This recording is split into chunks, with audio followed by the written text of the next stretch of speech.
வெளிகளில் இமயமாய் நிமிர்ந்து நிற்கும் உங்கள் RTV தமிழ். RTV தமிழ் சொந்தங்கள் அனைவருக்கும் அன்பு வணக்கம். அஸ்ஸலாமு அலைக்கும் வரஹ்மத்துல்லாஹி வபரகாத்துஹு. இலங்கையில் வரலாற்று முக்கியத்துவம் மிக்க ஒரு காலகட்டமாக இருந்து கொண்டிருக்கின்றது. பொது தேர்தல் எதிர்வரும் 14ஆம் தேதி நடைபெற இருக்கும் இந்த வேளையிலே இலங்கை சுதந்திரம் கிடைத்த காலத்திலிருந்து ஒரு பெரிய ஒரு அரசியல் மாற்றம் அண்மையிலே ஜனாதிபதி தேர்தலில் இடம்பெற்றிருக்கும் இந்த வேளையிலே மக்களின் எதிர்பார்ப்பும் மக்களின் ஆதரவுகளும் அங்குமிங்கும் வரலாற்றில் இல்லாதவாறு மாறுபட்டிருக்கும் இந்த வேளையிலே மக்களுக்கும் தெளிவூட்டும் வகையிலே நாங்கள் தேர்தல் களம் 2024 என்ற துணையிலே நிகழ்ச்சியை செய்து கொண்டிருக்கின்றோம். அந்த வகையிலே இன்றைய நிகழ்ச்சியிலே குருநாகலை மாவட்டத்திலிருந்து ஜனநாயக ஐக்கிய முன்னணி துவா கட்சியின் மூலம் வேட்பாளராக களமிறக்கப்பட்டிருக்கும் GGI ஜபீன் அவர்கள் கலந்து கொள்ள இருக்கிறார்கள். அவரை நேர்காணலுடன் இணைத்துக் கொள்வதற்கு முன்பாக எமது சக அறிவிப்பாளர் ஈரோப் தமிழன் நசீர் அவர்களையும் இணைத்துக் கொள்கின்றோம். அஸ்ஸலாமு அலைக்கும் நசீர் பிரதர். வலைக்கம் ஃபியாஸ் பிரதர். இந்த தேர்தல் இன்னும் ஒரு சில நாட்கள் மாத்திரமே எஞ்சி இருக்கின்றது. இலங்கை வரலாற்றை பொறுத்தளவிலே இது ஒரு முக்கியமான ஒரு காலகட்டம். இது உங்களோட பார்வையில நசீர் பிரதர் எப்படி இருக்கு? நாங்க ஜபீன் பிரதர் இணைஞ்சு கொள்ளும் வரைக்கும் இது உண்மையில இந்த தேர்தல் கடந்த காலங்கள்ல நடந்த தேர்தல் மாதிரி இல்ல.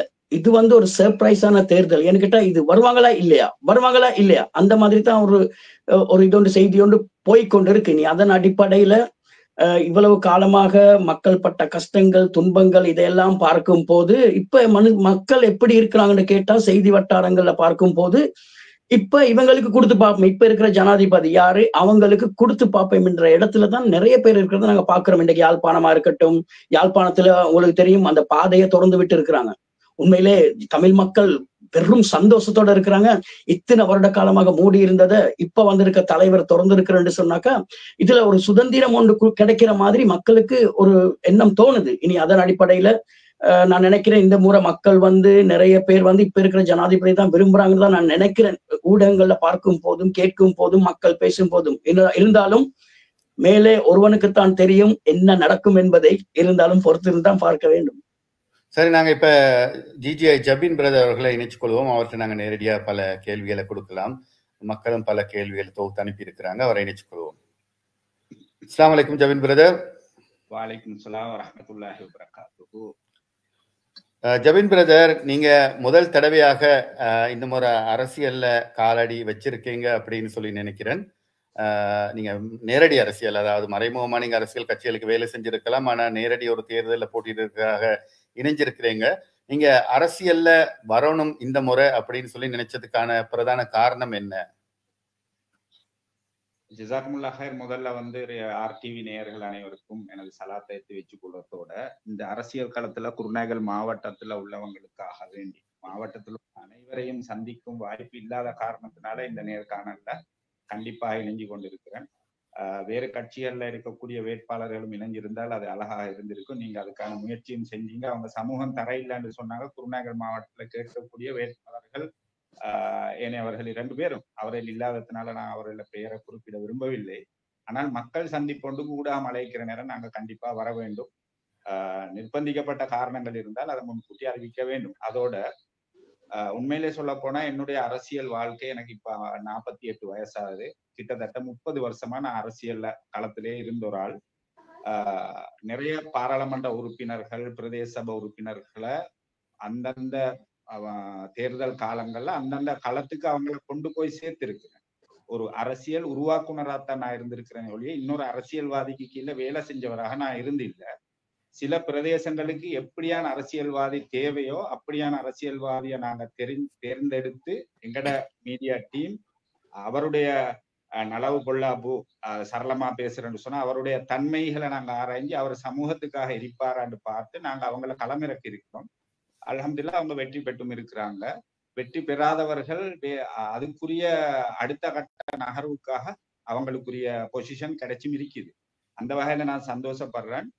இதுக்கு முதல்ல நான் தேர்தல்ல களமிறங்காட்டிலும் நேரடியாக அரசியல்ல நான் இருந்திருக்கிறேன். பல கட்சிகளின் ஊடாக, ஒரு கட்சிக்கு என்று சொல்லி இல்லாம நான் அரசியல்ல இருந்திருக்கிறேன்.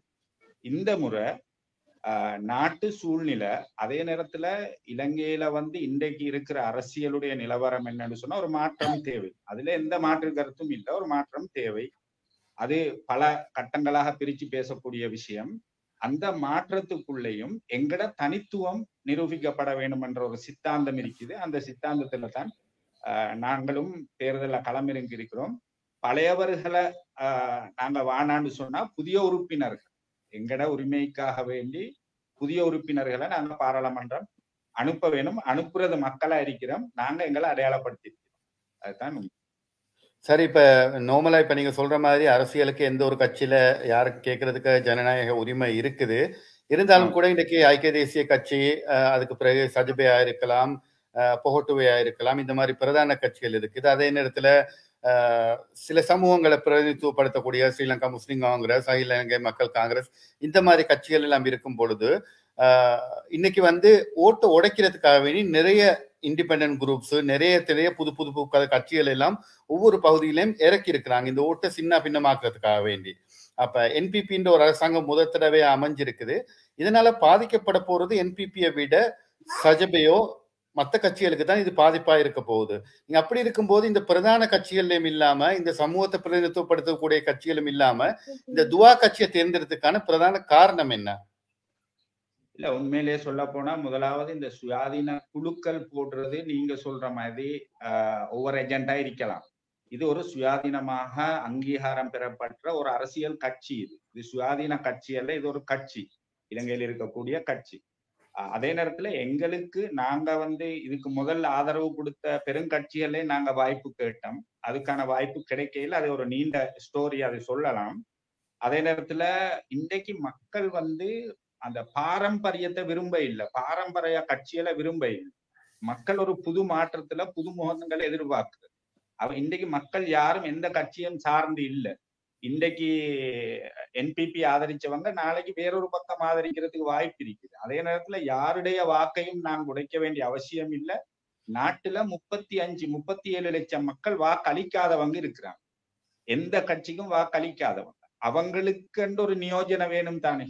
சில வார்த்தைகள் எனக்கு தமிழ்ல வராது. அந்த வாக்களிக்காதவங்களுக்கான ஒரு என்ன சொல்ற பிரசன்டேஷன், ஒரு கட்சி தேவைதானே. அப்ப ஏற்கனவே சஜபை ஆதரிச்சிருப்பாங்க ஒரு கூட்டம், என்பிபி ஆதரிச்சிருப்பாங்க ஒரு கூட்டம். ஆனா மொத்தமா ஒரு 37 லட்சம் வாக்காளர்கள் இலங்கையில வாக்களிக்க இல்லை. அப்ப அவங்க ஏதோ ஒரு காரணம் இருக்குத்தானே, வாய்ப்பை கொடுக்கிறதா இருக்கும்னு நான் நினைக்கிறேன்.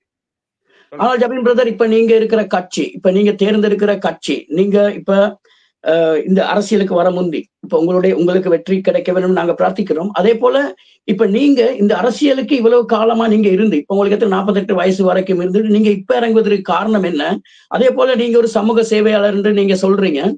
மக்களுக்கு இதுவரைக்கும் நீங்க செய்த சமூக சேவை என்னென்ன செய்திருக்கிறீர்கள் கொஞ்சம் முதல்ல சொல்ல முடியுமா? இல்ல, சமூக சேவை என்று சொல்றது நேரடியாக களத்துல இறங்கி செய்யற சேவைகளும் இருக்கு, மறைமுகமாக செய்யற சேவைகளும் இருக்கு. என்னுடைய நோக்கம் சமூக சேவையாளர் என்று நான் என்றைக்கும் என்ன அடையாளப்படுத்தினது இல்லை. இப்ப நீங்க சமூக சேவையாளர் என்று மறைமுகமா தான் நீங்க செஞ்சிருக்கிறீங்க. ஆனால் எங்களுக்கு கூட தெரியாது, உங்களோட ஊர் மக்களுக்கு கூட தெரியாது, ஏன்டா மறைமுகமா செஞ்சனால. அப்ப அப்படி இருக்கும் போது உங்களை எப்படி நம்புவாங்க? என்கிட்ட நீங்க செய்ததாக ஒன்றும் அத்தாட்சி இல்லையே. இல்ல, இப்படிதான் அந்தந்த சூழ்நிலையில என்னென்ன செய்யணுமோ அந்த வேலைகளை நாங்க செஞ்சிருக்கிறோம். அது சோசியல் மீடியா மூலமாகவும் சர்வதேச அடிப்படையில ஜனாசாவுடைய விஷயத்திலேயா இருந்தான்னு சொன்னாலும் நாங்க ஜனாசாவுடைய விஷயத்த பேச விரும்ப இல்லை. இருந்தாலும் நீங்க கேட்டதுக்காக, அதே நேரத்துல முஸ்லிம் சமூகத்துக்கு ஒரு ஊடகம் தேவை என்றதுதான் என்னுடைய பிரதானமான தலைப்பு. ஒரு ஊடகத்தை உருவாக்கணும், அந்த ஊடகத்தால் ஒரு மாற்றத்தை உருவாக்கணும், நாட்டுல ஒரு உண்மையான ஊடகம் செய்யணும் என்று அதுக்கான பதிவுக்காக வேண்டி 10 வருஷம் முயற்சி செஞ்சிருக்கிறேன். இப்ப நீங்க ஊடகம் ஒன்றுக்காக நீங்க இப்ப இறங்கி வேலை செய்யறீங்க, ஒரு வேட்பாளரா இருக்கிறீங்க. ஆனால் நீங்க அந்த ஊடகத்தை மட்டும் மேம்படுத்தணுன்றதுக்காக இந்த வேட்பாளராக இப்ப களமிறங்கி இருக்கிறீங்க. அதுவும் இல்லாம இப்ப நீங்க ஆரம்பிச்சிருக்க கட்சி கேள்விப்பட்ட முறையில ஆபீஸ் நசீர் துவா கட்சி, அந்த மாதிரி தான் எங்களுக்கு கேள்விப்பட்டு இருக்கு. அப்ப அவர் மையத்து எரிப்புக்கு 181 பெட்டிகளை தான் எரிச்சோம். நாங்க மையத்துக்களை அவரே சொல்லணும். என்கிட்ட அவரே சொல்றாரு, நாங்க வீடியோல பார்த்தோம். இந்த நாங்க மையத்துக்கள் இருக்கல 181 பெட்டியை தான் எரிச்சோம், அது எங்களுக்கு வெளியே சொல்ல முடியாதுன்னு அவர் பகிரங்கமா சொல்றாரு. அது உண்மையிலே வரவேற்கத்தக்கதல்ல, அவர் சொல்லணும். அப்ப அந்த மையத்தை எங்க வச்சிருக்கிறீங்க? அந்த குடும்பத்தார், அந்த மையத்தின் குடும்பத்தார்கள், அவங்களோட தாய் தந்தை பிள்ளைகள் அந்த கபுருஸ்தானுக்கு போயிட்டு ஒரு துவாவோ யாசினோ ஓதலாம் தானே. அப்ப எனக்கு விளங்குற மாதிரிக்கு இவர்கள் மையத்தை அடக்கி இருக்கலாம், ஆனால் ஏன் மறைக்கின்றார்கள்? அப்ப அந்த மாதிரி ஒரு ஆபீஸ் நசீர் மாதிரி அவர்களுடைய கட்சிக்கு நீங்க சேர்ந்ததாகத்தான் இன்னைக்கு மக்கள் சொல்றாங்க. ஆனால் எனக்கு விளங்குற மாதிரி நீங்கள் சொல்றீங்க இல்ல இது அவரோட கட்சி இல்லைன்னு. எது எப்படியா இருந்தாலும் அவருடைய கட்சி, அவருடைய கட்சி மையத்தை எரிப்புக்காக இப்படி பேசினவர். என்ன இருந்தாலும் அவருடைய கட்சியை நீங்க தேர்ந்தெடுத்தது தவறாக நான் பார்க்கின்றேன். அதுக்கு நீங்க என்ன நினைக்கிறீங்க? இல்ல, அது உங்களோட பார்வையில அது தவிர என்னுடைய பார்வையிலையும் நான் இந்த இடத்தை தேர்ந்தெடுத்தது சரியா பிள்ளையான்றது ஒரு பக்கம் இருக்க, நீங்க சொல்ற விஷயத்துல நான் உடன்படுறேன். அது என்னத்துல ஹாஃபிஸ் நசீர் அவங்க ஜனாசா எரிப்பு விடயத்துல அவர் பேசின விஷயத்துக்கு அவரு தான் பதில் சொல்லணும். ஏன்னா அதுக்கான தெளிவு எனக்கிட்டே இல்லை. ஏன்னா நானும் ஜனாசா எரிப்பு விடயத்துல தீவிரமாக போராடின முதல் ஜனாசால இருந்து கடைசி வரங்காலம் உங்க எல்லாரோட நானும் சமூக வலைதளம் மற்ற நாடளாவிய ரீதியில் உலகளாவிய ரீதியில பங்கு பற்றினவன். இந்த இடத்துல முக்கியமான விஷயம் என்னன்னு சொன்னா, எங்களுக்கு தேர்தல்ல களமிறங்குறதுக்கான ஒரு கட்சி தேவை.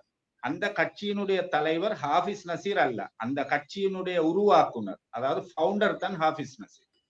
அவர் எது எப்படியா இருந்தாலும் அது ஆபீஸ் நசீருடைய தான். ஏன்னு கேட்டா இன்றைக்கு ஆபீஸ் நசீர் அவர்கள் அவர்களுடைய எங்களுக்கு பர்சனலா எந்த இதுவும் இல்லை. ஆனால் அவருக்கு இன்றைக்கு மக்கள் கூறுவது தான் இந்த மையத்து எரிப்பு. ஆனால் அவர் மையத்தை எரிக்கவில்லை என்று தானே சொன்னாரு. அதே போலதான் இப்ப நீங்க கூட, நான் கடைசியாக உங்ககிட்ட ஒரு குரல் பதிவுகளை கேட்டிருந்தேன், ஏதோ ஒரு வாட்ஸ்அப் குரூப்ல நீங்க கூறியதுதான், நான் என்பிபிக்கு நான் புரியமில்லாத காரணம் இந்த LGBTQ அதை நான் கேட்டிருந்தேன். அதுக்காகத்தான் நான் இதை நாங்க வெறுக்கிறதுக்கு காரணம் நீங்க சொல்லியிருந்தீங்க. ஆனா அதை விட மோசமானதான் இந்த மையத்து எரிப்பு. ஃபவுண்டரா இருக்கட்டும், அதுக்கு எப்படியா இருந்தாலும் ஆபீஸ் நசீர் ஏதோ ஒரு முறையில அவருடைய இருக்கட்டும் இல்லாம இருக்கட்டும், ஆனா அவருக்கு தொடர்பு இருக்கு. அந்த மாதிரி ஒரு கட்சியில நீங்க சேர்ந்தது தான் மக்களுக்கு கொஞ்சம் கேள்விக்குறியாகவும் இருக்கு. இல்ல, நிச்சயமாக அப்படி ஒரு சிக்கல் மக்கள் மத்தியில இருந்தாலும், இப்ப அவருடைய கட்சின்னு நீங்க சொல்ற அடிப்படையில வச்சு கொண்டிருந்தாலும் நான் அவருடைய கட்சியில இருந்தே நான் அவரை எதிர்த்து பேசுறேன். இதுதான் என்னுடைய துணிவு. எந்த இடத்துல நாங்க இருக்கிறோம்ன்றது வேலை அல்ல, நாங்க எதற்காக இருக்கிறோம்ன்ற நிலைப்பாட்டில தான் நாங்க சரியா இருக்கணும். எங்களுக்கு நாங்க பாரம்பரியமாக வேலை செஞ்ச பெருங்கட்சிகள் எங்களுக்கு வாய்ப்பு கிடைக்காத நேரம், எங்களுக்கு வாய்ப்பு அதாவது ஒரு நொமினேஷன் கொடுக்கக்கூடிய ஒரு கட்சியாக எங்களுக்கு கிடைக்கிற நேரம் நாங்க இந்த கட்சியினுடைய தாற்பயத்தை பார்த்தோம். யாரு இது ஓனர்ஷிப், யாரு இது, யார் இப்ப தலைவர், இது அல்லாமேல சத்தியமாக ஒரு தலைமை பீடத்தை குறிப்பிட்டு தான் இருக்குது. Hafiz Naseer as a founder, அவருக்கு இந்த கட்சியில் எந்த அதிகாரமும் இல்லை, அவர் கைமாறப்பட்டிருக்குது கட்சி. நொயில் பெர்னாண்டோன்ற ஒரு சிங்கள உறுப்பினரோட கையில் அவர் தான் சேர்மன் ஆயிருக்கிறாரு. மட்டக்களப்பு பிரதேச சேர்ந்த ஒருத்தர் அதுல செக்ரட்டரி ஆயிருக்கிறாரு. அப்ப இந்த கட்சியில தான் எங்களுக்கு தேவையான ஒரு விஷயத்தை எங்களுக்கு செஞ்சு கொள்ளக்கூடிய ஒரு வாய்ப்பு அமைஞ்சது எங்கட மாவட்டத்துக்கு மாத்திரம். இப்ப 9 மாவட்டத்துல கேட்டாலும் குருநாகல் மாவட்டத்துக்கு என்னுடைய தலைமையின் கீழே என்னுடைய பொறுப்புல என்னுடைய வேட்பாளர்களை நான் களமிறக்கியிருக்கிறேன். காரணம் என்னன்னு சொன்னா, இப்படி ஒரு அக்ரிமெண்ட் வேற கட்சி தராது. ஆனா அவங்களோட அண்டர் த கண்ட்ரோல் தான் நாங்க போகணும். அப்படி நாங்க யாருக்கும் கீழே போய் எங்களுக்கு எங்கட சமூகத்துக்கு ஒரு பிரச்சனை வர நேரம் நாங்க அவங்களுக்கு தலைவருக்கு செல்யூட் அடிக்கிற அந்த கோட்பாட்டுல நான் இல்ல. ஒரு வாய்ப்பு மக்கள் தந்தாலும் சமூகத்துக்காக நாங்க தூக்கி எறிஞ்சிட்டு வரனாலும் வர ரெடியா தான் நாங்க இந்த இடத்துல போயிருக்கிறோம். ஜபீர் பிரதர், இப்ப நீங்க சொன்ன அதே கேள்வி அதே பதிலுக்கே நான் திரும்ப வாரன். ஏண்டா இந்த ரெட்டல இந்த டெமோக்ராட்டிக் யூனிட்டி அலையன்ஸ் துவா கட்சிக்கும் எனக்கும் பழைய தொடர்பு இருக்கு. 20 வருஷத்துக்கு முன்னாடி 2004ஆம் ஆண்டு முதல் தடவையா அந்த கட்சி தேர்தலில் நிற்கும் போது மேல் மாகாண சபையில நானும் ஒரு உறுப்பினராக கேட்டிருந்தேன். அப்ப எங்களுக்கு ஆபீஸ் பேக்ரவுண்ட் எல்லாம் தெரியாது. அப்ப இந்த வாட்ஸ்அப் குழுமங்களே மத்ததுல எல்லாம் உங்களை நாங்க இன்டர்வியூ பண்ண போறோம்னு சொல்லும் போதே இவர் ஒரு டீலர், இவர் இன்டர்வியூ பண்ணாதங்கன்னு சொன்னாங்க. காரணம் என்னன்னு சொன்னா, உங்களோட போஸ்டர்லயே நாங்க பார்த்தோம் 30 வருட காலமாக குருநாகலை மாவட்டத்துக்கு ஒரு முஸ்லீம் பிரதிநிதித்துவம் கிடைக்கல அப்படின்னு சொல்லிட்டு. ஆனா கடந்த கால தேர்தல் முடிவுகளை பார்க்கும் பொழுது டாக்டர் ஷாஃபி கூட நூலிலையில தான் தோற்றார். அதே மாதிரி ஸ்ரீலங்கா முஸ்லிம் காங்கிரஸ் சார்பில் போட்டியிட்ட சட்டத்தரணி ரிஸ்வி ஜவார் ஷா அவர்களும் சிறிய ஒரு மார்ஜின்ல தான் தோத்தார். அப்ப இந்த முறை சரி எங்களுக்கு முஸ்லீம் பிரதிநிதி தான் வேணும்னு சொல்லி அவங்களே யாராவது வின் பண்றதுக்கு நாங்க சப்போர்ட் பண்ணாம ஹாஃபிஸ் நசீர் அகமடால திட்டமிட்டு ஜபீன் ஒரு கண்ட்ரிக்கு கொடுத்து இந்த முஸ்லிம் காங்கிரஸ் ஓட்ட சிதைவடைகிறதுக்காகத்தான ஒரு கட்சி இறக்கப்பட்டிருக்குன்னு சொல்லி சமூக ஊடகத்தலங்கள்ல பேசிக்கொள்றாங்க. எனக்கு அது தெரியாது, உண்மை போயின்னு சொல்லிட்டு. அதுக்கு நீங்க ஓப்பனாவே உங்களோட விளக்கத்தை சொல்லுங்களே, எந்த பெட்டிகள் கைமாறப்பட்டதான்னு சொல்லி. நிச்சயமாக இந்த கேள்வி கண்டிப்பான ஒரு பதில் சொல்லணும். காரணம் என்ன, இது ஒரு தேர்தல் என்றது ஒரு மெத்தமெட்டிக்.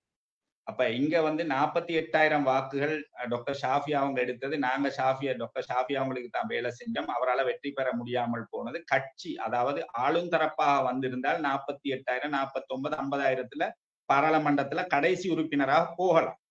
அங்க ஒரு சதி நடந்தது, அதனால அவர் தோற்கடிக்கப்பட்டார்ன்றது ஒரு விஷயம். அது முடிஞ்சு போன சப்ஜெக்ட். ரெண்டாவது, கடந்த தேர்தல்ல ரிஸ்வி ஜவர்ஸா அவங்க கேட்கறதுக்கும் அதுல நசீர் அகமதுன்னு சொல்லி ஏசிஎம்சியால் ஒருத்தரையும் போட்டு கேட்டாங்க. கேட்க முதல்லயே நாங்க குறிப்பிட்ட 5 மாவட்டங்கள்ல களுத்தர, கம்பஹா, புத்தளம், 4 மாவட்டங்கள், களுத்தர, கம்பஹா, புத்தளம், குருநாகல், 4 மாவட்டங்கள்ல முஸ்லிம் வேட்பாளர்களை களமிறக்குறது முஸ்லிம் கட்சிகள் 2ம் சேர்ந்துதான் பெரிய கட்சிகள்ல களமிறக்கு. அப்ப அவங்க முஸ்லிம் கட்சி உறுப்பினர்ன்றதுனால பெரும்பான்மையோட வாக்கு அவங்களுக்கு கிடைக்கிறது. இதுல ஒரு கணக்கா அவதானிக்கணும். 1,00,000, உதாரணத்துக்கு 1,00,000 முஸ்லிம் வாக்குகள் வச்சுக்கொள்வோம் கம்ப்ளீட்டா. அந்த 1,00,000 வாக்குல எங்கட 2 உறுப்பினருக்கு நாங்க ஒவ்வொரு 1,00,000 வாக்குகளை கொடுத்துட்டு பேலன்ஸ் 1,00,000 வாக்கை நாங்க நிர்பந்திக்கப்படுறோம். ஒரு டிஸ்ட்ரிக்ட் ஆர்கனைசருக்கு ஒரு 25,000, அதாவது ஆசன சங்கவிதாயகன்னு சொல்லக்கூடியவருக்கு ஒரு 25,000 நாங்க கொடுக்கணும். ஏன்னா அது இவங்க தான் அவங்கள கூட்டி கொண்டு வாரு. அப்ப கூட்டி கொண்டு வரனா அந்த பேலன்ஸ் உள்ள அந்த விருப்பு வாக்கு பிரிச்சு கொடுக்கப்படுது. பிரிச்சு கொடுக்கப்படுற நேரம் பெரும்பான்மை சமூகத்தால் அவங்க 1,00,000 வாக்கு எடுத்துக்கொண்டு வந்து எங்கட 25,000 வாக்கு எடுத்துக்கொண்டு பெரும்பான்மை சமூகம் பாராளுமன்றம் போறாங்க. எங்கட உங்களுக்கு போறதுக்கு வாய்ப்பு கிடைக்கிறதில்ல. இது ஒரு தெளிவான கணக்கு. இன்றைக்கும் நான் சொல்றேன், இந்த இடத்துல நான் உறுதியாக சொல்றேன், இன்றைக்கு கேட்கக்கூடியவங்க முஸ்லிம் காங்கிரஸ் ஆலையும் ஏசிஎம்சி ஆலயம் போட்டிருக்கக்கூடிய 2 உறுப்பினர்கள், நான் பெயர் குறிப்பிட விரும்ப இல்லை, அவங்க தெளிவான ஒரு மேத்தமெட்டிக் எங்களுக்கு ஒரு கணக்கு காட்டினால் இப்படித்தான் நாங்க வெற்றி பெறுவோம் என்று நிச்சயமாக நாங்க வாபஸ் வாங்க. இது எதிர்த்தரப்புல உள்ள வாதம்.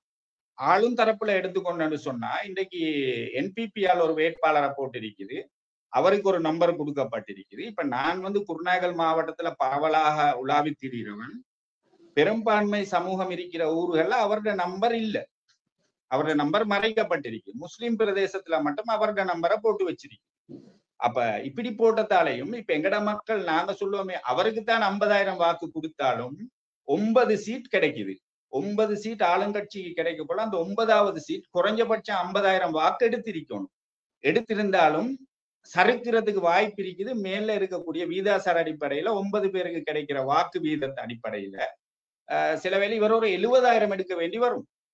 அப்ப 70,000 இவரால கிட்டுறா முழு குருநாகல்ல உள்ள அவ்வளவு முஸ்லிம்களும் இவருக்கு வாக்களிக்கணும். ஏன்னா பெரும்பான்மை சமூகம் அவருக்கும் வாக்களிக்க மாட்டாங்க. ஏன்னா பெரும்பான்மை பிரதேசங்கள் அவரோட போஸ்டர் கூட இல்லை.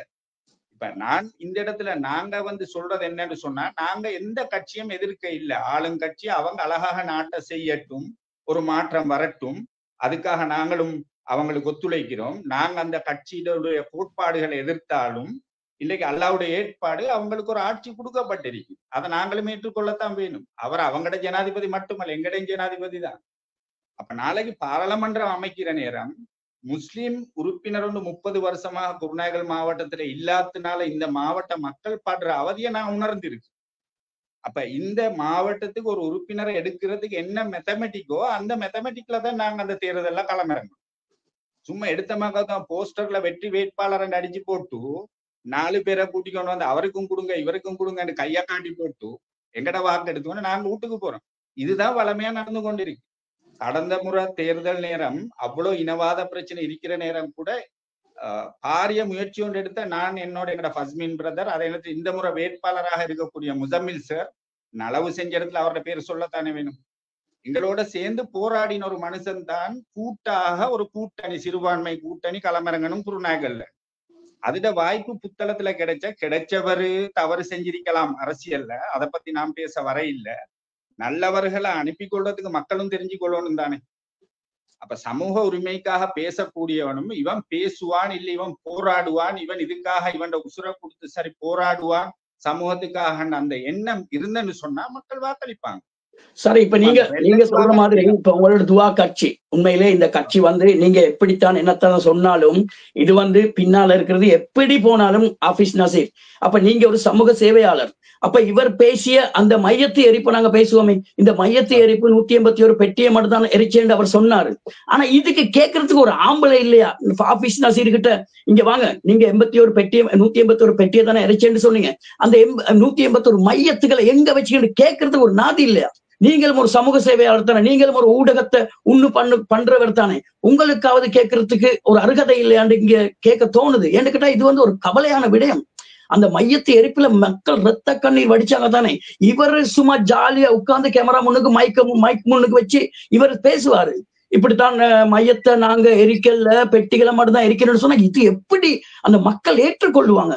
இது பொய்யா உண்மையா இல்லைன்னு சொன்னா இவரு ஒரு மறைமுகமாகவாவது மக்களுக்கு ஒரு தெளிவு ஒன்று கொடுக்க வேண்டும். நாங்க மையத்தை இங்கத்தான் அடக்கி இருக்கிறோம்னு மறைமுகமாவது. ஆனா இது அது ஒன்றுமே இல்லாமக்கி மையத்தை நாங்க எரிக்கலன்னு சொன்னாக்கா இது என்ன ஒரு அபாண்டமான ஒரு பொய்யா உண்மையா என்ற கேள்வி இங்க எழும்புது தானே. அப்ப அதுக்கு நீங்க இவ்வளவு காலமா நீங்க கூட கேட்காம தானே இருக்கிறீங்க. இதுக்கு ஏன் கேட்காம இருக்க காரணம் என்ன?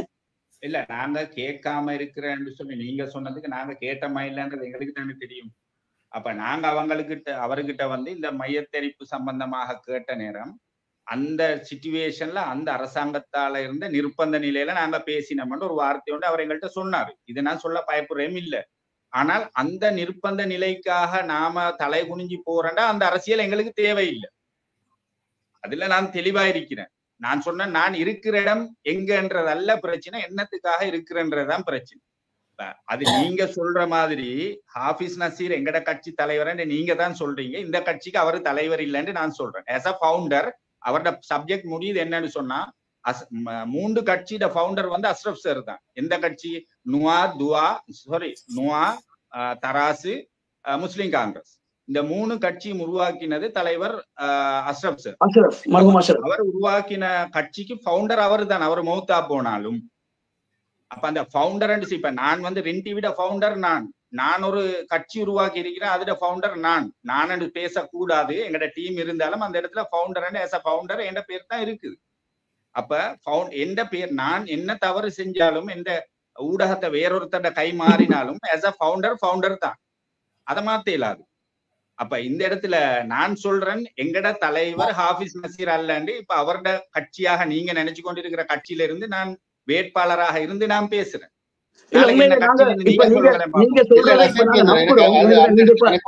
அந்த இடத்துல எனக்கு ஒரு கேள்விக்கு நசீர் பிரதர் என்னன்னு சொன்னா, இப்ப நீங்க சொல்றீங்க ஹாஃபிஸ் நசீர் அஹமத் அதுல தலைவர் இல்ல அப்படின்னு சொல்லி ஜபீன் பிரதர் எனக்கு கூட ஒரு லிஸ்ட் ஒன்று அனுப்பியிருந்தார் எலெக்ஷன் கமிஷனர் மூலமா. அதுல பேராக்கள பேர் தான் இருக்கு, தலைவர், சேர்மன், நேஷனல் ஆர்கனைசர்னு சொல்லிட்டு.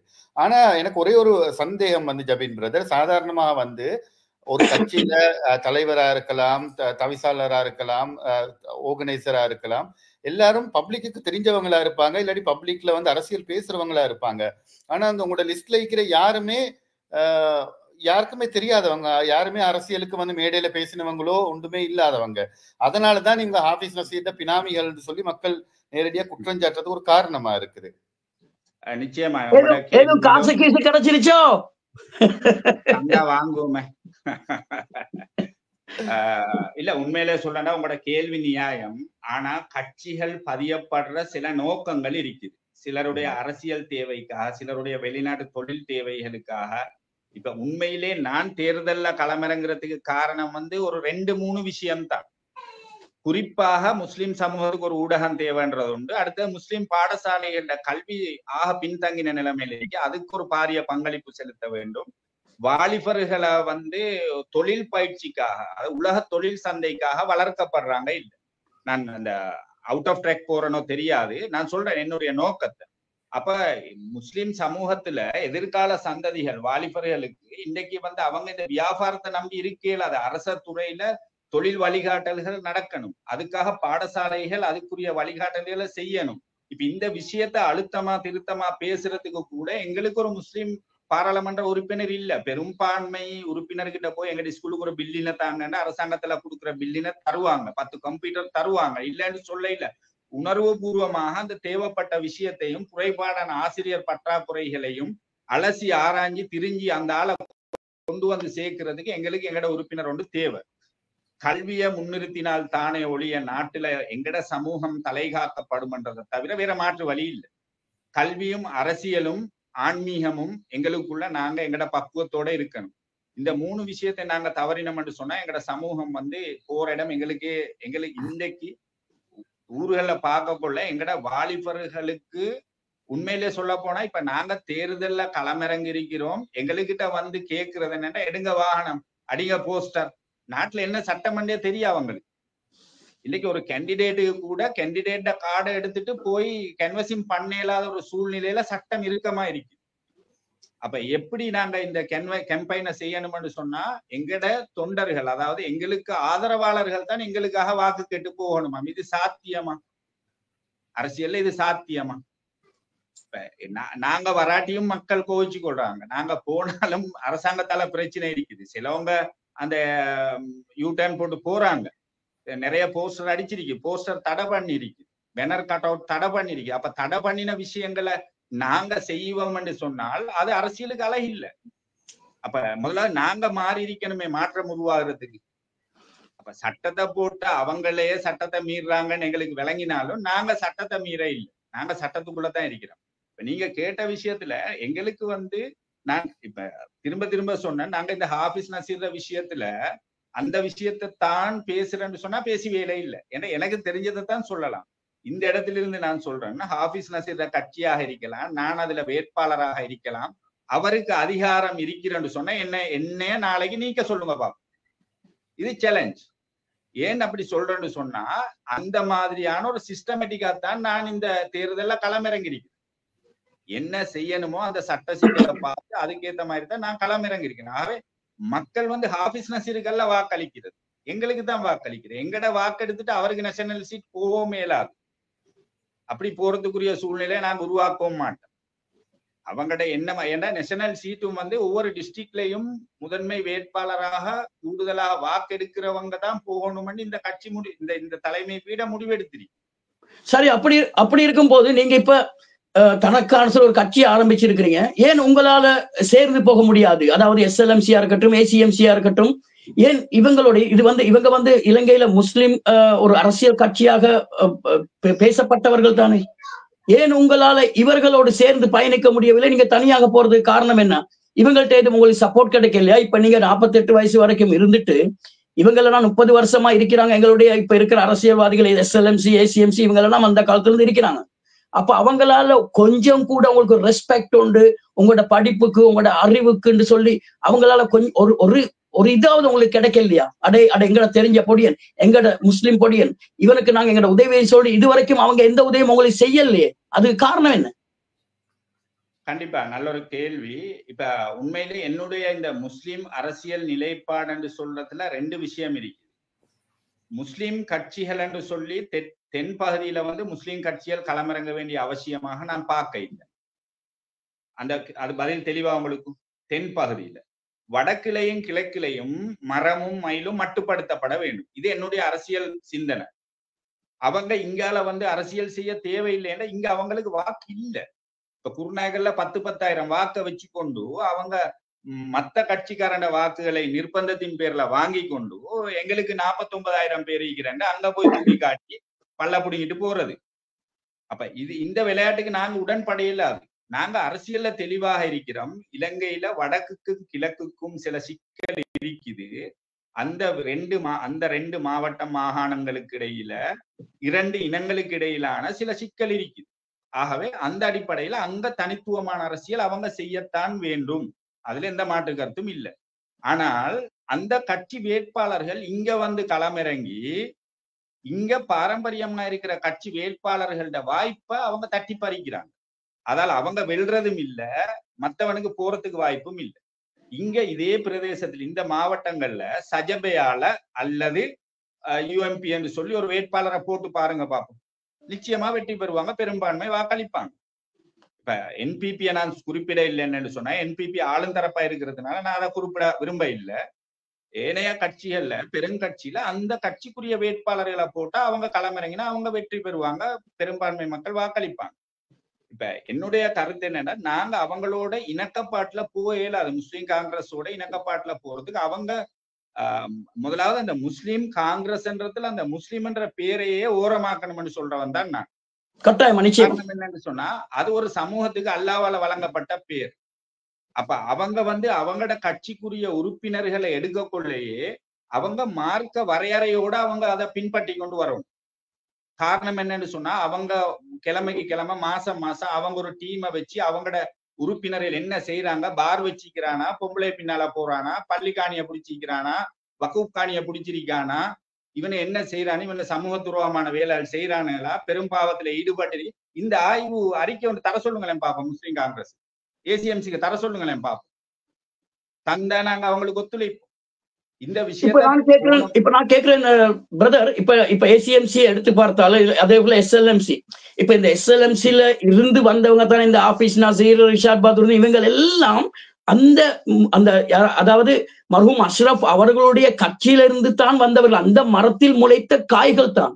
ஆனா இன்றைக்கு அவங்க ரணில் பக்கமும் போயிட்டு சஜித் பக்கமும் போயிட்டு ஒருத்தரை கிழிச்சு கொண்டும் காட்டிக்கொண்டும் கூட்டி கொடுத்து கொண்டும் இருக்கிறாங்க. இது ஒரு வெக்கம் இல்லையா? அதே நாங்கெல்லாம் ஒரு வீட்டுல இருந்து வளர்ந்தவர்கள், சகோதரர்கள். இந்த மாதிரி நாங்க வெளியில போனாலும் இன்றைக்கு நாங்க பாக்குறோம், ஒவ்வொரு கான்ஃபரன்ஸ்லயும் ஒவ்வொரு மேடையிலையும், அடே உனக்கு வெக்கம் இல்லையாடா, நீ ஒரு பைத்தியக்காரன்டா, இவன் ஒரு கல்லண்டா, அவன் இன்னொருத்தர் சொல்றாரு குட்டு ரிஷாட்டாம். அப்ப இந்த மாதிரி வார்த்தைகளை பாவிக்கும் போது எங்க பிழை இருக்குன்னு நீங்க நினைக்கிறீங்க? இதுல வளர்ப்புல பிழை இல்ல, வளர்ந்ததுலதான் பிழை இருக்கு. கட்சி வளர்ப்புல பிழை இல்ல, கட்சி உருவானத்துல பிழை இல்ல, அஷ்ரப் சார் சிந்தனையில பிழை இல்ல, அந்த சித்தாந்தம் பிழை இல்ல. உலக நடைமுறையின் அடிப்படையில முஸ்லீம்கள் சிறுபான்மை எந்த நாட்டுல தனித்துவமா சிறுபான்மையாக இருக்கிறோமோ அந்த நாட்டுல சிறுபான்மைக்கு ஒரு தனித்துவ அரசியல் இருக்கத்தான் வேண்டும். அதுல எந்த மாற்று கருத்தும் இல்ல. அது உருவாக்கின காலம் இந்த 50 வருஷத்தை பின்னோக்கித்தான். உதாரணத்துக்கு நான் சொல்றது எப்பயும் என்னன்னா, ஒரு மரம் நாட்டக்குள்ள எங்கட பாட்டன் நாட்டின மரத்துலதான் இன்னைக்கு நாங்க பழம் சாப்பிடுறோம். அது மாதிரி நான் ஒரு மரம் நாட்டுறேன்டா ஏண்ட பேர பிள்ளைக்கு தான் அதுல பழம் கிடைக்கும். நான் பழம் தின்னணும்னா நான் பட் மரம் தான் நாட்டணும். இந்த மாதிரி பட் மரம் நாட்டின கேசுகள் தான் இதெல்லாம். இடையில பட் மரமா நாட்டப்பட்டது. இப்ப நான் இதுல சொல்ல வரேன் என்னன்னு சொன்னா, இந்த முஸ்லிம் அரசியல்வாதிகளுடைய அவங்க பேசுற வார்த்தைகளுக்கு எல்லாம் எனக்கு பதில் சொல்ல இயலாது, மன்னிச்சு கொள்ளணும். ஆனால் அவங்க பேசுறதுனால மக்கள் அவங்கள பத்தின ஒரு அபிப்பிராயத்தை மனசுக்குள்ள எடுத்துக்கொள்வாங்க. என்ன ஒரு ஒரு சமூக வலைதளத்துல ஒரு ஸ்டேஜ்ல ஒரு என்டர்டைன்மெண்ட்டுக்கு பேசுறதும் ஒரு சமூகத்துல தலைவராக அவர் ஒரு கௌரவமாக பேசுறதுல ரெண்டு விஷயம் இல்லையாது. சும்மா என்டர்டைன்மெண்டா ஃபன் எடுத்து பேசுறேன்னு சொன்னா யூடியூபரா இருந்துட்டு போகலாம், அரசியல் தேவையில்லையே. அப்ப அவங்க கொஞ்சம் தெளிவாக இருக்கணும். அரசியல்ல மேடையில ஒரு ஆரவாரம் எடுக்கிறதுக்காக சில வார்த்தைகளை விட்டுட்டு திரும்ப அதை எடுக்கலாம தடமாறுற ஆக்களை நாங்க பாக்குறோம். ஆனா இந்த இடத்துல முஸ்லீம் காங்கிரஸ்ல இருந்து வேற பிரிஞ்சு போறதுக்குரிய அந்த சூழ்நிலைகள், கால சூழ்நிலைகளை பார்க்கும் போது அதுலயும் நிறைய என்ன சொல்ற அந்த டாம் இழுக்கிற மாதிரி சில வேலை திட்டங்கள் செய்யற. ஒருத்தர் உள்ளுக்கு வார, இன்னொருத்தர் வெளியே போற, இன்னொருத்தர் உள்ளுக்கு வார, இன்னொருத்தர் வெளியே போற, இப்படியான ஒரு டான்ஸ் உண்டு. அந்த சூழ்நிலைக்கு ஏத்த மாதிரி கிழக்க சமைச்சு கொண்டு வராரு எங்கட சாணக்கியர் தலைவர். கிழக்குக்கு தேவையான மாதிரி அவரோட காய் நகர்த்தல்களை அவர் செஞ்சுட்டு போறாரு. அப்ப அதனாலதான் நாங்க சொல்றோம், நீங்களும் போங்களேன் அங்க போயிரு, கிழக்குல எரியுங்களேன். அப்படி இல்லாட்டி கிழக்குக்கு ஒரு தலைவரை உருவாக்கி அந்த கட்சியை கையில கொடுங்களேன். கொடுத்துட்டு வடக்குல அவரு மயில வச்சு கொண்டிருக்கட்டும், மரத்துக்கு அங்க ஒருத்தரை உருவாக்கிட்டு நீங்க ஒட்டுமொத்த முஸ்லிம் சமூகத்துக்கும் ஒரு அரசியல் தலைமையாயிருங்கன்னு நாங்க கடந்த காலத்துல சொன்னோம். யாருக்கு? சாணக்கிய தலைவருக்கு. காரணம் என்னன்னு சொன்னா, உலகளாவிய ரீதியில முஸ்லிம்களுக்கு இருக்கிற இஸ்லாமிய விரோதம் நீங்க சர்வதேச நாட்டுல இருக்கிறீங்க, உங்களுக்கு தெரியும். எங்கடவங்களை வச்சு எங்கட கண்ணில் குத்திட்டு இருக்கிறாங்க சர்வதேசத்துல இருந்து. இலங்கையில் அதாவது சிறுபான்மையாக ஒரு நாட்டுல முஸ்லிம்கள் இருக்கக்கூடிய நாட்டுல இருக்கக்கூடிய கட்டமைப்பு ரெண்டு தான் இருக்கு. ஒன்று அரசியல் கட்டமைப்பு, ஒன்று ஆன்மீக கட்டமைப்பு. அப்ப அதனால நேரடியாக முஸ்லிம் அரசியலையும் எதிர்க்கிறாங்க, ஜெம்யாவும் எதிர்க்கிறாங்க. இந்த இடத்துல நான் ஜெம்யா பேச வேண்டிய அவசியம் இல்லை, நான் இந்த அரசியலை குறிப்பிட்டு காட்டுறேன். இல்ல கட்டாயமா நீங்க இந்த இடத்துல ஜெம்யா பத்தி இழுத்தீங்க. அந்த வகையில நான் உங்கள்கிட்ட கேட்கிறேன், இப்ப நீங்க ஒரு ஊடகத்தை ஆரம்பிக்க போறதே முஸ்லிம் சமூகத்துக்கு ஒரு ஊடகம் இல்லை என்று தான் உங்களுடைய அந்த கனவு, அது நிறைவேற வேண்டும் கட்டாயமாக. ஆனால் நீங்க முஸ்லிம்களுக்காக வேண்டி இந்த மாதிரி ஒரு ஒரு வேட்பாளராக மாறி இதுல ஒரு வெற்றி அடையும் நீங்க இப்படி ஒரு முயற்சி செய்றீங்க, அது பாராட்டுக்கள். ஆனால் இலங்கையில சொல்லி உலமா சபைன்னு ஒன்று இருக்குது, வக்குப் சபைன்னு ஒன்று இருக்குது. இவங்கள் எல்லாம் உலமா சபை எடுத்துக்கொள்ளுமே, இன்னைக்கு உலமா சபைக்கு ஒரு ஊடகம் இருக்குன்னு சொன்னாக்கா சரியா இல்ல. இன்னைக்கு அவங்களோட ஊடகத்தையும் ஹேக் பண்ணதை நாங்க ஒரு காலம் பார்த்தோம். ஆனா இப்ப இன்றைக்கு இந்த உலமா சபை ஊடகத்துல, அது பேஸ்புக்ல இருக்கட்டும் உதாரணத்துக்கு, அவங்க ஒரு வீடியோ போட்டோ போட்டா கிட்டத்தட்ட 1150 உலமாக்கள் இருக்காங்க இலங்கையில. அதுல ஒரு 10-20 பேரும் லைக் ஒன்றும் போடுறது இல்ல, ஒன்றும் இல்ல, பாக்குறதும் குறைவு. அப்ப உங்கள மாதிரி ஒரு சகோதரர், முஸ்லிம் சகோதரா இருந்து உலமா சபையால கூட ஏன் உங்களை எடுக்கவில்லை? ஏன் உங்களுக்கு அந்த ரெஸ்பெக்ட் கொடுக்கவில்லை? உங்கள் படிப்புக்கு, உங்களுடைய அந்த கனவு ஏன் அவர்களால் முடியவில்லை நிறைவேற்றுறது? அவர்கள் உங்களுக்கு கணக்கெடுக்காமல் இருக்கின்றார்களா? இல்லை உங்களுடைய பேச்சை கேட்காதனாலயா? இல்லை நீங்கள் அவர்களுடைய பேச்சை கேட்காதனாலயா உங்களுக்கு அவர்கள் வாய்ப்பு கொடுக்கவில்லை? இல்ல, நிச்சயமா உங்களோட நல்ல கேள்வி. ஆனா இந்த இடத்துல நாங்க ஜெம்யாவை பத்தி பேசணுமான்றது எனக்கு தெரியாது. ஆனா கட்டாயமா பேசியாங்க. நீங்க ஒரு சமூக சேவையாளர், அப்ப நீங்க என்ன கேட்டால் நீங்க சமூகத்துக்காக ஒரு ஊடகம் எனக்கு சொல்றீங்க. அதுக்காக தான் இந்த கேள்வியை கேட்க காரணம். கண்டிப்பா. இப்ப ஊடகம் ஒன்றை உருவாக்குற நேரம், நாங்க இதுக்குரிய ஸ்ட்ரக்சரை பிளான் பண்ற நேரமே நாங்க ஜெம்யாவோட கதைச்சோம். அதே நேரத்துல முஸ்லிம் அரசியல்வாதிகளோடையும் பேசினோம். பேசுற சந்தர்ப்பத்துல அவங்க எல்லாரும் சொன்ன ஒரே ஒரு விஷயம், ஊடகம் ஒன்று தேவை என்றதை நாங்க பல வருடங்களுக்கு முதல் உணர்ந்திருக்கிறோம். அதெல்லாம் பிழை இல்ல, உணர்ந்திருக்கிறாங்க. எப்ப செய்யறது?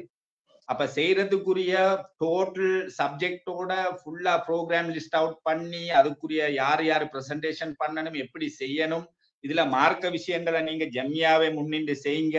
ஆனால் பெரும்பான்மை சமூகம் ஏற்றுக்கொள்ளக்கூடிய ஒரு சூரத்துல வந்து செய்யுங்க. இப்ப உதாரணத்துக்கு சொல்ல போனா, மஞ்சள் உடுத்துட்டு வந்து பேச போல நாங்களே டிவி பண்ணிட்டு போறோம் தானே. அது மாதிரி இல்லாம ஒரு கொமன் ஸ்டைல்ல வந்து பேசுங்க. கொஞ்சம் சிங்களம் ஃப்ளவன்ட் ஆனவங்களை கொண்டு வந்து பேசுங்க. ஜெம்யாட ஊடகத்தை எங்களுக்கிட்ட பொறுப்பு தாங்க, நாங்க அதை செய்யறோம் எல்லாம் நாங்க பேசினோம். ஆனா பிரச்சனை என்னன்னு சொன்னா, ஜெம்யாக்குள்ள எங்களுக்கு என்ன சொல்ற வந்து அங்கீகாரம் தரமாட்டாங்க. ஏண்டா நாங்க உலமாக்கள் அல்ல. ஆனால் ஜெம்யா வந்து உலமாக்களுக்கு கூப்பிட்டு 100 ஆண்டு பூர்த்தி விழா செய்யற நேரம் என்னுடைய சிந்தனைக்காக வேண்டிய இருக்கலாம். எனக்கு ஸ்பெஷல் இன்விடேஷன் தந்து என்ன வர சொல்லியிருந்தாங்க. இப்ப நான் போனேன். ஆனா நான் சொல்ல, அந்த இடத்துல எனக்குரிய கௌரவத்தை நான் எதிர்பார்க்க இல்லை. அவங்க தந்தாங்க, நான் போனேன். அழைச்சா போத்தானே வேணும். அது ஒரு வாய்ப்பு, ஜெம்யா அப்படி ஒரு சந்தர்ப்பத்தில் அழைக்கிறது. ஆனால் ஜெம்யாவோட எனக்கு தனிப்பட்ட முறையில இந்த கசப்பு இருக்குது. அதை நான் எங்கேயும் பகிரங்கமா சொல்றேன். நான் என்னன்னு சொன்னா, நாங்க சமூக வலைதளங்கள்ல ஜெம்யாக்கு விரோதமாக இருந்த ஒரு 30 கேள்விகளை தொகுத்தெடுத்து கொண்டு போய் கொடுத்தவன். இன்னைக்கு 4 வருஷம் ஆகுது. இந்த ரிப்ளை தரேன். உண்மையிலே அந்த நீங்க நல்ல ஒரு பாயிண்ட்டுக்கு வந்தீங்க. இப்ப அந்த 27 கேள்வி நினைக்கிறேன் நான். ஒரு ஃபைல் உண்டு உங்களுக்கு, லண்டன்ல இருந்து ஒரு சகோதரர், அதே போல மற்ற சகோதரர்கள் அயூப் அஸ்மின் நினைக்கிறேன், இவங்க எல்லாம் இதுக்காக இல்ல. அந்த விஷயத்த சுருக்கமா நான் சொன்ன காரணம் என்னன்னா, அதுல நிறைய பேச தேவையில்லை. சமூக வலைதளங்கள்ல போகக்கூடிய விமர்சனங்களுக்குரிய அனைத்து கேள்வியும் அதுல இருக்குது. சரி, நீங்க இப்ப அந்த கேள்வியை கொண்டு போய் கொடுத்தீங்க தானே, இவர் ஒரு தலைவர் தானே. அப்ப இந்த தலைவர் ஏன் எங்கேயுமே வந்து பேசுறது இல்ல? அப்ப இந்த கேள்விகளுக்கு ஷார்ட் அண்ட் ஸ்வீட்டா ஒரு பதிலாவது கொடுக்கலாமே. இன்றைக்கு எங்களை முஸ்லிம் சமூகத்துக்குன்னு சொல்லி தலைவர் இருக்கிறதுன்னு நாங்க நினைச்சது யார? உலமா சபை தலைவரை. ஆனா கடைசி 2 வருஷத்துக்கு முதல் ஒரு உலமா எங்களுக்கு சொன்னதுதான், உலமா சபை வந்து முஸ்லிம்களுக்கான தலைமைத்துவம் இல்ல, அவங்க உலமா சபைக்கு மட்டும்தான் தலைவர். ஆனா இப்ப எங்க முஸ்லிம்களுக்கு யார் தலைவர்? நாங்க இவ்வளவு காலமா கனவு கொண்டிருந்தோம் இவரைத்தானே. அப்படி என்றால் முஸ்லிம் சமூகத்துக்கு இவர் ஃபத்வா கொடுக்கிறார். அப்ப இவருக்கு எங்கள் முஸ்லிம் சமூகத்துக்கு ஒரு ஆறுதல் கூறுவதற்காவது அவர் இருக்க வேண்டும். உதாரணத்துக்கு மையத்தை எரிப்பு நாங்க எடுத்துக்கொள்வோமே. இந்த மையத்தை எரிப்பு நேரம் எத்தனை பேர் ரத்த கண்ணீர் வடிச்சாங்க. அப்ப அந்த நேரத்துல கூட அவரோட ஒரு குரல் ஒலிக்கல. நான் கூட 2 வீடியோ போட்டிருந்தேன். நீங்கள் குரல் கொடுங்க, உங்களுக்காக நாங்க இருக்கிறோம். உலமா சபை எங்களுடைய சொத்து, அதை பாதுகாக்க வேண்டியது எங்களுடைய ஒவ்வொருவரின் பொறுப்பு என்ற அடிப்படையில் நானும் பேசினேன். ஆனா எங்களுக்கு ஏன் இவர்கள் சாதாரண மக்களை 5% கணக்கெடுப்பதில்லை? உதாரணத்துக்கு ஒருவர் அவங்களை போய் சந்திக்கிறேன்னு சொன்னாக்கா அப்பாயின்மெண்ட் போடணும், மெயில் அனுப்பணும். இந்த மாதிரி இருக்கும் போது என்னத்துக்கு இந்த மாதிரி தலைவர்கள்? இன்றைக்கு நிறைய பேர் விமர்சிக்கிறாங்க, இருக்கிற தலைவர் மௌனமா இருக்கிறார் சொல்லி. கண்டிப்பா உங்களோட கேள்வி நியாயமானது. நாங்க இப்ப அந்த சப்ஜெக்டை நாங்க சுருக்கமா முடிப்போம். என்னடா அது நிறைய விமர்சனத்துக்குரிய விஷயம். முஸ்லிம் சமூகத்துக்கு ஜம்மியா ஒரு தலைமை பீடம் அப்படின்னு நாங்க நினைச்சிட்டு இருந்தோம். எங்கட ஒரு இர்ஷாத் மூமின் மௌலவி தான் சொன்னது, அது உலமாக்களுக்குரிய ஒரு அமைப்பு. நானும் சொல்றேன், அது உலமாக்களுக்குரிய அமைப்பு தான். ஏன்னா டாக்டர் யூனியன்ல வந்து எங்களுக்கு போய் இருக்கல, அது நர்ஸ் யூனியன்ல எங்களுக்கு போயிடலான்ற மாதிரி உலமாக்களோட யூனியன், அது பிரச்சனை இல்லை. பட் இதுல வந்து முஸ்லிம்கள் என்ற சமூகத்தை கட்டமைச்சு அதுக்குரிய வழிகாட்டலை செஞ்சு கொண்டு வந்தது நபிமார்கள் காலத்துல. நபிமார்கள், ரசூல்மார்கள், அதுக்கு பிறகு சஹாபாக்கள், கலீஃபாக்கள், தாபீன்கள், தபு தாபீன்கள், அம்பியாக்கள், நாதாக்கள், சுகதாக்கள் அப்படி என்று வந்து அவுலியாக்கள் என்றும் சொல்லிக் கொள்றாங்க. அல்லாஹ்வாலம் அப்படி வார வழியில இந்த மார்க்கத்தை படிச்சவங்க என்று சொல்லி இருக்கக்கூடிய உலமாக்கள் தான் மார்க்க விடயங்களை நன்கு அறிந்தவர்கள். எனக்கும் இஸ்லாம் தெரியும், உங்களுக்கும் தெரியும், தெரியாமல் இல்லை. ஆனால் இதுல நிறைய விஷயங்கள் இருக்குத்தானே மார்க்க விஷயத்துல. அப்ப அந்த விஷயத்த வந்து அவங்க வழிகாட்டுற, அதாவது மார்க்க ரீதியான வழிகாட்டல அவங்க எங்களுக்கு தாரதாகத்தான் அவங்க சொல்றாங்க. அதை நாங்க ஏற்றுக்கொள்றோம். அது பிறையாக இருக்கலாம், தொழுகை நேரமாக இருக்கலாம், வட்டைவர், அப்படி அது அவங்களோட ஒரு கேட்டகரி. இப்ப நீங்க சொல்ற ஒரு விஷயம் இருக்குத்தானே, முஸ்லிம்களுக்குரிய தலைமை பீடம் யார் என்று சொன்னால் இலங்கையில் உலமா சபை அல்ல. இது மக்கள் புரிஞ்சு கொள்ள வேண்டிய ஒரு விஷயம். முஸ்லிம்களுக்குரிய தலைமை பீடம் வந்து வக்ஃப் சபை. அரச அங்கீகாரம் இருக்கக்கூடிய, அரசாங்கத்தால நியமிக்கப்பட்ட ஆபீசர்மார், நலீமிகள், இன்னும் பல ஜமாத்தினர்கள் எல்லாரும் அதுக்குள்ள இருக்கக்கூடிய ஒரு சபை. அது வக்ஃப் சபை என்ற சும்மா இந்த பள்ளியில உள்ள சந்தா சல்லியம் ஹதரத்துக்கு சம்பளம் கொடுக்கறத நியமிக்கிற இடம் அல்ல. முஸ்லீம்களோட தலைமை பீடம்ன்றது வந்து இலங்கையில முஸ்லீம்களுக்குரிய தலைமை பீடம் வந்து வக்ஃப் சபை தான். அவ்வளவு வக்ஃப் சொத்துக்களும் அங்கதான் இருக்குது. அப்ப முதலாவது மக்களுக்கே தெரியாத எங்கட தலைமை பீடம் யாரு. நாங்க சும்மா போய் டாக்டரோட சண்டை பிடிச்சிட்டு இருக்கிறோம், எங்களை உள்ளுக்கு எடுக்க இல்லைன்னு. அங்க எல்லாம் நாங்க போக வேண்டிய இடம், நாங்க வக்ஃப் சபைக்குள்ள போகணும். அதுக்கு ஒரு படிச்ச சமூகத்தை உருவாக்கணும், அதுக்குள்ள போகணும், புத்திஜீவியல் போகணும், அங்கதான். இப்ப ஜம்மியாவுடைய மீடியாவை வந்து நாங்க செய்ய விரும்பினது அது உலமாக்கள்ல மீடியான்னு சொல்லி வச்சுக்கொள்வோமே. அப்ப அதுல வந்து இப்ப உதாரணத்துக்கு சொன்னா நல்லா சிங்களம் ஃப்ளூவண்டா பேசக்கூடிய ஒரு மௌலவிக்கு அதுல ஒரு மாத்திய பிரகாச கொடுக்கலாம். ஆனா அவங்க அழைப்பு விடுத்தும் சில அந்த நாங்க நினைக்கிற ஒரு மௌலவிய அவர் வார இல்லை என்று சொன்னா அது அவங்களுக்குள்ள இருக்கிற சிக்கல். ஏன் வராத காரணம் என்ன? அது காரணம் வந்து உங்கள மாதிரி ஆள்களை கணக்கெடுக்காததெல்லாம் ஏன்னு கேட்டா, பிரதர் நசீர், நான் வந்து ஜம்மியா அல்லே, அவங்க வராத காரணம் எனக்கு தெரியாது. நான் புகாத காரணத்தை கேட்டா சொல்லலாம், விளங்குதா அவங்களுக்கு? இப்ப அவங்களுக்குள்ள கொள்கை ரீதியாக பார்த்தாலும் உடன்பாடு இருக்குது. அப்ப கொள்கை ரீதியா உடன்படாதவங்க வெளியில நிக்கிறாங்கன்னு வச்சுக்கொள்ளும், ஒரு 2 டீம். ஆனா மத்த ஏகப்பட்ட டீம் அந்த கொள்கையா பிரிஞ்சிக்கிறாங்க தானே, அவங்க எல்லாரும் அங்க ஜம்மியாவோடு இணைஞ்சுதான் இருக்கிறாங்க. ஒரு முடிவெடுக்க கொள்ள அவங்க 30 பேர் சேர்ந்துதான் முடிவெடுக்கிறாங்க. இதுல முக்கியமா நீங்க சொன்ன ஒரு பாயிண்ட்டுக்கு நான் வாரன். ஜம்மியாவை சந்திக்கணும்னு சொன்னா இமெயில் போடணும்ன்ற தேவை இல்லை. யார் அப்படி சொன்னது? ஜம்மியால இருக்கக்கூடிய உயர்பீட உறுப்பினர்களை சந்திக்கணும்டா பேர் குறிப்பிட்டு நின்னாக்கிற சந்திக்கிறதுக்கு எங்களுக்கு டேட் ஒன்று தாங்கன்னா அவங்க தருவாங்க, ரிசீவ் பண்ணுவாங்க. காரணம் என்னன்னா அவங்களும் வேற சோழியல்ல தான் இருக்கிற, சம்பளத்துக்கு அங்க ஒர்க் பண்ண இல்லை. இப்ப நான் இது பேசுறதுனால நான் ஜம்மியாவுக்கு கடைக்கு போறேன்னு செல்லவானம். காரணம் என்னன்னா அந்த இடத்துக்கு நான் அடிக்கடி போய் வாரேன். அந்த இடத்துல சூழ்நிலை, இப்ப நாங்க திடீரென்று போனா கேட்டை திறந்தா ரிசப்ஷன் இருக்குது, எனக்கு ஒரு பிரச்சனையா கேட்கணும், பத்துவா கமிட்டியா இல்ல அந்த கமிட்டியா இந்த கமிட்டியா, நாங்க எங்கட பிரச்சனையா சொல்றதுக்கு ஏத்த கமிட்டிக்கு அவங்க பாஸ் பண்ணுவாங்க. அப்ப உங்களுக்கு ஜமீயத்துல் உலமா நல்ல வரவேற்பு இருக்கு இல்ல? எனக்கல்ல, ஒரு முஸ்லீமாக யாருக்கும் போகலாம். என்ன பர்சனலா பேச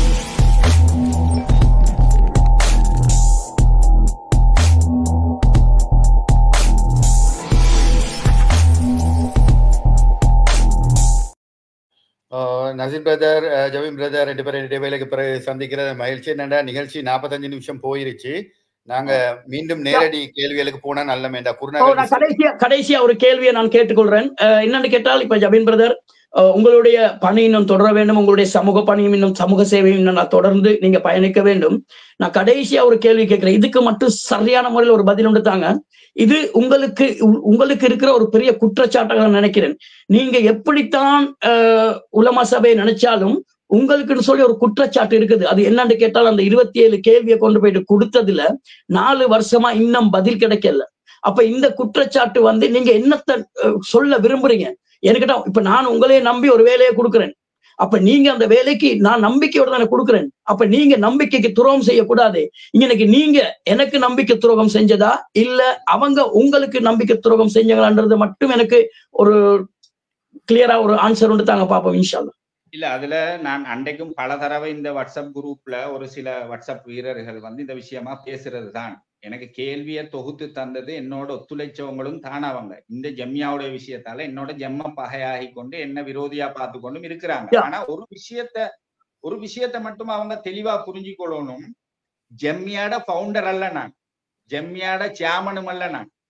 உங்களை நம்பித்தானே கொடுத்தாங்க, உங்களே நம்பித்தான் கொடுத்தது, வேற யாரையும் இல்லாம. அதுக்குத்தான் பதில் சார்.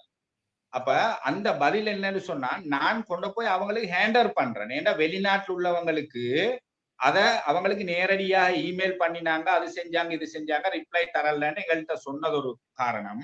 எங்களுக்கு நேரடியாக ஜெம்மியாவுக்கு போறதுக்குரிய வாய்ப்பு இருக்குது, நாங்க இலங்கையில இருக்கிறோம்.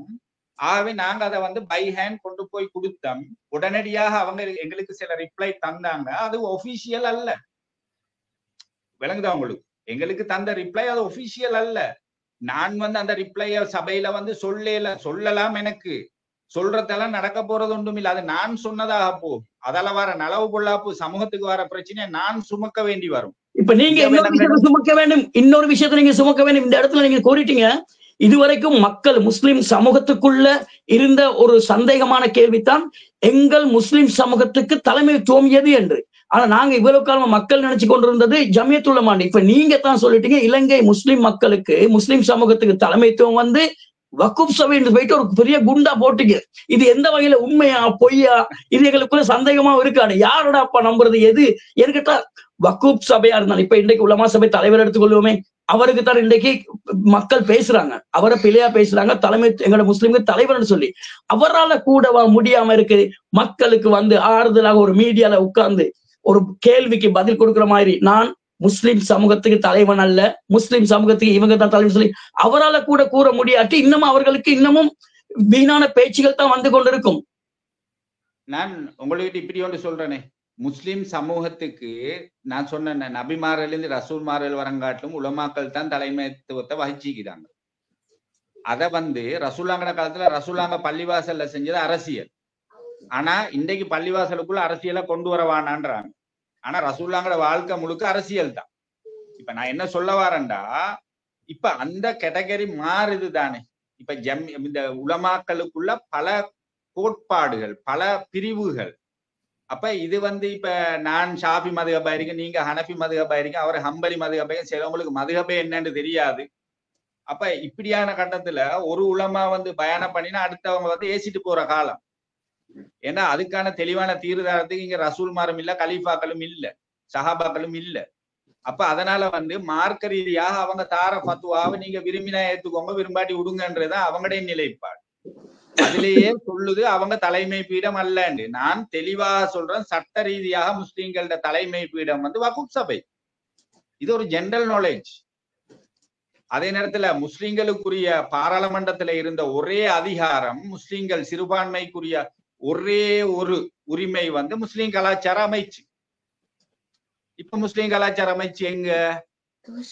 கடைசா முதலாவது இருந்த முஸ்லிம் கலாச்சார அமைச்சர் யாரு? அஸ்வர் சார். கடைசா இருந்த முஸ்லிம் கலாச்சார அமைச்சர் யாரு? ஹலீம் சார். அப்ப இதுக்கு பிறகு என்ன நடக்குது? 22 பேரும் வெளியில போனதுக்கு பிறகு மிஸ்டர் ராஜபக்ச, மஹிந்த ராஜபக்ச கட்டுப்பாட்டை கீழே பிரதமருக்கு கீழே அவரை வந்து முஸ்லிம் கலாச்சார அமைச்சர் வச்சிருக்கிறார்.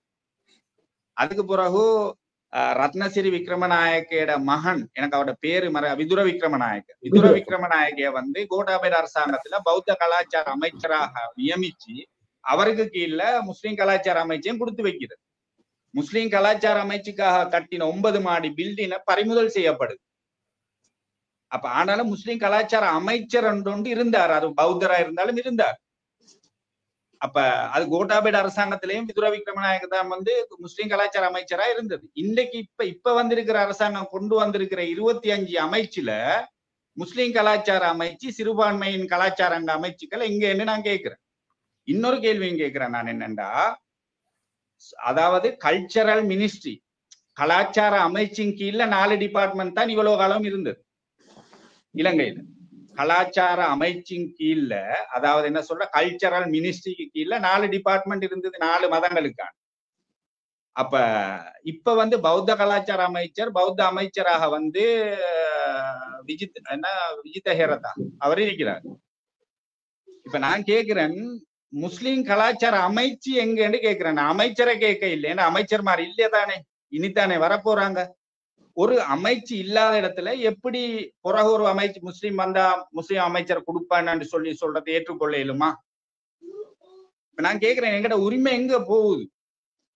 அப்ப இப்ப வார கேபினெட்ல 25 கேபினெட் தான் வைக்கிறேன்டா, அது கலாச்சார அமைச்சின் கீழ 4 தானே இருக்கணும். 4 மதங்கள் இருக்கிற நாடு, பல்லின சமூகம் வாழ்ற நாட்டுல 4 அமைச்சு, 4 கலாச்சாரங்களுக்கு உரிய அமைச்சுக்கள் 4ம் ஒரு மினிஸ்ட்ரிக்கு இருக்கணும் தானே. அந்த மினிஸ்ட்ரிக்கு பேரு கலாச்சார அமைச்சு என்று தானே இருக்கணும். பௌத்த கலாச்சார அமைச்சு கீழே எங்களை கொண்டு போய் வைக்கலுமா? கேளாது. அப்ப அங்கே அந்த இடமே எங்கட உரிமை. அல்லாஹ்வாலம் ஏதாவது ஏற்பாடு செய்வாங்களோ தெரியாது, பொறுத்திருந்து பார்ப்போம். ஆனா இப்போதைக்கு பறிபோய்த்திருக்கு. 9 மாடி பில்டிங்கும் பறிபோய்த்திருக்குது, கலாச்சார அமைப்பும் பறிபோய்த்திருக்கு. கோத்தபாய மஹிந்தாக்கள் தான் அதை இல்லாம பண்ணாத, எங்களுக்கு இருக்க வேண்டிய ஒரு கோட்டாபய மஹிந்தேட காலத்துல அந்த அமைச்சு இருந்தது ரியாஸ் பிரதர். அமைச்சர் இருக்க இல்லண்டா இந்த பொட்டலம் அப்படியே 25 பேரும் வெளியே போனாங்க தானே. யாரோ 3 பேருக்கு வெளியிறங்க சொன்ன நேரம் 3 பேர் போக வேண்டியதானே தொலைஞ்சி. இப்ப அந்த அதுல வந்து நான் ஃபுல்லாவே அதுக்கு நான் எதிர்ப்பு தான். ஒட்டுமொத்தமா முஸ்லிம்கள் அப்படி வெளியேறதுக்கு வெளியாக சொல்ல இல்லையே யாரும். 3 பேர் வெளியானண்டா 3 நெருப்பு இல்லாம புகையில் இல்லைன்ற மாதிரி நீங்க சொன்ன மாதிரி ஒவ்வொரு பிரச்சனைக்கும் பின்னால் இவங்க இருக்கிறாங்க தானே. இப்ப நான் சும்மா கேட்கிறேன், இப்ப ஒரு மினிஸ்டர் கையில விலங்க போட்டு அவரை கொண்டு போய் ரிமாண்ட்ல போடுறது, அவரோட வைஃபையும் கொண்டு போய் ரிமாண்ட்ல போடுறது. ஆனா அவரோட கட்சியில வேட்பாளராக களமிறங்கினவங்க புளியாப்பிட்டியில பிரதேச சபையை அமைக்கிறாங்க, போட்டோட சேர்ந்து குருநாயகெல்லாம் அமைக்கிறாங்க, நகர சபை கொள்கஹவலையில அமைக்கிறாங்க, ரிதிக மேல அமைக்கிறாங்க. யாரு? அந்த கைது பண்ணி கொண்டு போனவங்க கோலேம்மா. இது என்ன சொல்ற, ஆடுவா குட்டி உறவா? யாருக்கு இந்த அரசியல் படிச்சு கொடுக்கு? அப்ப சமூகத்துக்கு ஒரு நலவு செய்யணும். எங்களை ஏன் கிட்ட எடுக்கிறீங்களா? இந்த ஆவேசம் தான் காரணம் நசீர் பிரதர். உண்மையா இருக்கிறவனுக்கு இடம் இல்ல, நடிக்கிறவனுக்கு தான் இடம் இருக்கு. இப்ப நாளாண்டி சமுதித்தோட இன்டர்வியூ இருக்கு எனக்கு. நான் இதே இப்படித்தான் பேசுவேன். யாருக்கு பயப்படணும்? நான் படைச்ச ரப்புக்கு மட்டும்தான் பயப்படணும். எனக்கு கட்சி ஒன்றுல நான் வாய்ப்பு கேட்டது என்ற சமூகத்துக்கு ஒரு விஷயத்த இதுதான் அரசியல் செஞ்சு காட்டணும். நான் சொல்றேன் என்னண்டா, இருக்கிறவங்க சரியில்லைன்னு சொன்னா இருக்கிறவங்களை வெட்டி வீச புதுசா ஒருத்தனை உருவாக்குங்க, எவனையும் நம்பி போவாதீங்கன்ற. எந்த அரசாங்கம் வந்தாலும் சரி, முஸ்லிம்களுக்கு தனித்துவம் இருக்கத்தான் வேணும், தனி அரசியல் பேசக்கூடிய இருக்கத்தான் வேணும், அவங்களுக்கான வாய்ப்பு கொடுக்கத்தான் வேணும். மரம் தோட்டத்துல மரம் செத்தன்னு சொல்லி மரத்தை வெட்டு தோட்டத்தை அழிக்க இயலாதே, மரத்தை தான் வெட்டும். மரம் வெட்டுறா இன்னொரு மரம் நாட்டும். அப்ப இன்னொண்ட உருவாக்குங்க. ஏண்டா நாங்க இன்னைக்கு இருக்கிறோம், அல்லாஹ்வால நாளைக்கு இன்னைக்கு நாங்க இப்படி பார்ப்போமே. இன்றைக்கு எங்கட முஸ்லிம் அரசியல் தலைவர்கள் எடுத்து பார்த்தா, SLMC, ACMC இவங்களை எடுத்து பார்த்தா, இன்றைக்கு SLMC எடுத்து பார்ப்போமே. ஏன் இந்த புதிதாக பேசக்கூடிய சிங்கள மொழியில பேசக்கூடிய, தமிழ் மொழியில பேசக்கூடிய படித்தவர்கள், அரசியல தெரிந்தவர்கள், ஏன் இவங்களை மாதிரி ஆள்களுக்கு இவங்க சான்ஸ் கொடுக்கறதில்ல? ஏன் இவங்களுக்கு இப்ப உங்களே மாதிரி ஒரு ஆளுக்கு ஏன் இவங்க சான்ஸ் கொடுக்கறல? அதனால தான் இவங்க நடிக்கிறாங்க. அல்லாஹ் தஆலா பார்த்தா, நீ நடிச்சு கொண்டு இருக்கிற மக்கள்கிட்ட தான் நீ நடிக்கிற, நீ என்கிட்ட நடிக்க முடியாது என்று தான் இன்று அல்லாஹ் தஆலாவே காட்டி கொடுத்துட்டானோ என்று கேட்க தோணுது. ஏன்னா இன்னைக்கு எல்லாரும் ஒரு இடத்துல ஊ அடிக்கிறாங்க, இன்னொரு இடத்துல செருப்ப வீசுறாங்க, அந்த அளவுக்கு கேவலமாவும் பேசுறாங்க ஒண்டா இருந்தவங்க கூட. அப்ப இன்னைக்கு பிள்ளை யாருடைய நீங்க நினைக்கிறீங்க? இல்ல நிச்சயமாக அரசியல்வாதி முஸ்லிம் அரசியல் தலைமைகள்ல நிறைய சிக்கல் இருக்குது. அவங்க அவங்களுக்கு மேலதிகமாக குரல் ஒசத்தி பேசுறவங்களை கிட்ட வைக்க மாட்டாங்க. அவங்களை விட யோசிக்கிறவனை கிட்ட எடுக்க மாட்டாங்க. அந்த பாப்பவாளிய தூக்கிட்டு போறவனுக்கு தான் அவங்க செக்ரட்டரி போஸ்ட் கொடுப்பாங்க. ஏன்னா அவன் எஸ் சார் போட்டுட்டு இருப்பாங்க. எங்களுக்கு அப்படி இருந்து பழக்கம் இல்லை. விளங்குதா? சிங்களத்துல சொல்லுவாங்க அம்மா தினவக்கு தாத்தா கஸ்பெந்தல ஹரி தினவாண்டு நான் அந்த அந்த ஒரு பேச்சுக்கு சொல்லுவாங்க. அது எங்கட டைப் அப்படித்தான் இருக்குது. சமூகம் சொல்ல நீங்க சொல்ற மாதிரி இவங்க மேடைகள்ல பிஸ்மில்லா மாஷா அல்லா இன்ஷா அல்லா ரசூலோட வாழ்க்கை அப்ப இவங்க எல்லாம் இந்த மேடைகள் இதை பேசி கொண்டு தானே இன்ஷா அல்லா நாங்க வெற்றோம் அல்லாட கிருபை கொண்டு.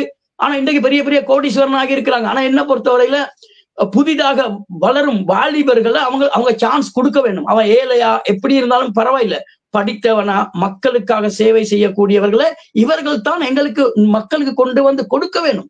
ஆனால் கேட்டு போனாலும் கொடுக்குறாங்க இல்ல, அவங்க தேர்ந்தெடுப்பதும் இல்லை. ஆனா அவங்க தேர்ந்தெடுத்தவர்கள் தான் இன்று ரணில் பக்கம் போயிருக்கிறாங்க, மத்த பக்கம் போயிருக்கிறாங்க, ராஜபக்ச பக்கம் போயிருக்காங்க. ஏன்னு கேட்டா இவங்க தேர்ந்தெடுத்தவர்கள்.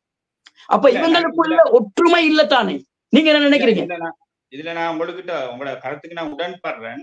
நான் 18 வயசுல முஸ்லிம் காங்கிரஸ்ல வரக்காப்புல பிரதேச சபை உட்பட்ட ஏரியாவுக்குரிய ஆர்கனைசர். 18 வயசுல அஷ்ரப் சார் எங்க ஊருக்கு மீட்டினுக்கு வரப்போல எனக்கு 9 வயசுல நான் அவருக்கு தென்னம் குத்தி வெட்டி ஸ்டேஜ் நாட்டுறவன். ஏண்ட மாமா முஸ்லிம் காங்கிரஸ் வேட்பாளரா இருந்தவர். நான் என்ன சொல்ல வாரேன்டா, எங்களுக்கு அந்த கட்சியிடம் மேல கோபம் இல்லை, அந்த கட்சி இருக்கணும். இப்ப யாருக்கு வாக்கு கொடுக்குறேன்டா, இங்க இந்த மேடையில வீண வாசிக்கிறவங்களுக்கெல்லாம் அந்த மக்கள் வாக்கு கொடுக்கிறது அந்த கட்சிக்கும் அந்த சித்தாந்தத்துக்கும் அந்த தனித்துவத்துக்கும் தான் வாக்கு கொடுக்கிறது. அதை உடைக்க இயலாது. அதை உடைச்சால் பில தலைமைத்துவம் புரிஞ்சு கொள்ளணும். இந்த இடத்துக்கு இவங்க பொருத்தம். முஸ்லிம் காங்கிரஸ் உருவாக்கப்பட்டது வாலிப சமூகத்தை வச்சு. அந்த வாலிபர்கள் இன்றைக்கு வயோதிபர்களாக இருக்கிறாங்க. ஆனா இன்னமும் சீட்டை கொடுத்துட்டு ஓரமாகறாங்க. அவங்க மூத்தானும் அடுத்தவன் வாரதுக்கு. அப்ப அதுக்கிடையில இன்றைக்கு மக்கள் வெறுத்து பேய்த்து அந்த கட்சியில் உள்ள எல்லாரையும் உறுப்பினர்களையும் வெறுத்து இன்றைக்கு வேற பக்கம் திசை திரும்பி கொண்டு போறதுனால கிழக்கினுடைய தனித்துவத்துல சரிவு. அது ஒரு பெரிய ஆபத்து.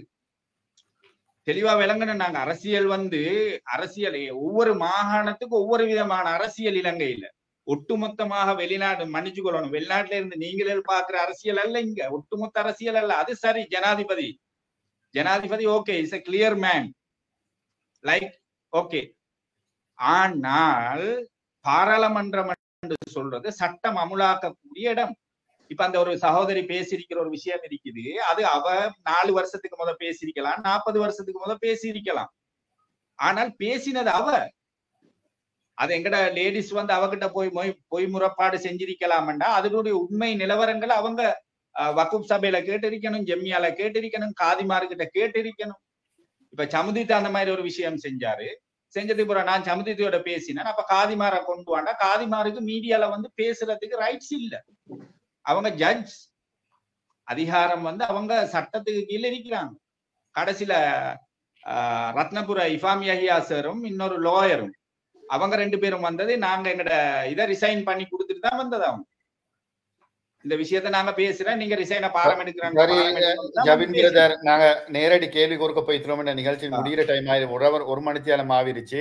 என்னன்னா நீங்க முன்னுக்கு பேசிட்டு இருக்கும் போது சொன்னீங்க நான் ஊடகம் ஆரம்பிக்கிறதுக்கு தான் அரசியலுக்கு வாரேன்னு சொல்லிட்டு. நீங்க இந்த மக்கள காசுலயே ஊடகம் ஆரம்பிக்க போறீங்க. அது ரின் டிவின்றது உங்களோட சொந்த டிவி. நான் கேட்க பார்த்து நசிப்பது முன்னாடி கேட்கறதுக்கு என்னன்னு சொன்னா, அரசாங்கத்துக்குன்னு சொல்லி ITN ரூப் வாய்ந்த மாதிரி கவர்மெண்ட் சேனல்கள் இருக்கு, லேக் ஹவுஸ் இருக்குது. அது மாதிரி நீங்க ஊடகம் ஆரம்பிச்சு நாளைக்கு போறேன். ஏன்னா சமூகத்துக்குன்னு சொன்னா அது பிரைவேட்டா தான் தொடங்கணும். நாங்க செய்யறதா இருந்தேன்னு சொன்ன அரசாங்கத்துல நீங்க எம்பியா வந்துதான் செய்யணும்னு சொல்லி முடியாது, சட்டப்படி முடியாது, செய்யவும் மேலாது. சரி, அதை விடுங்க.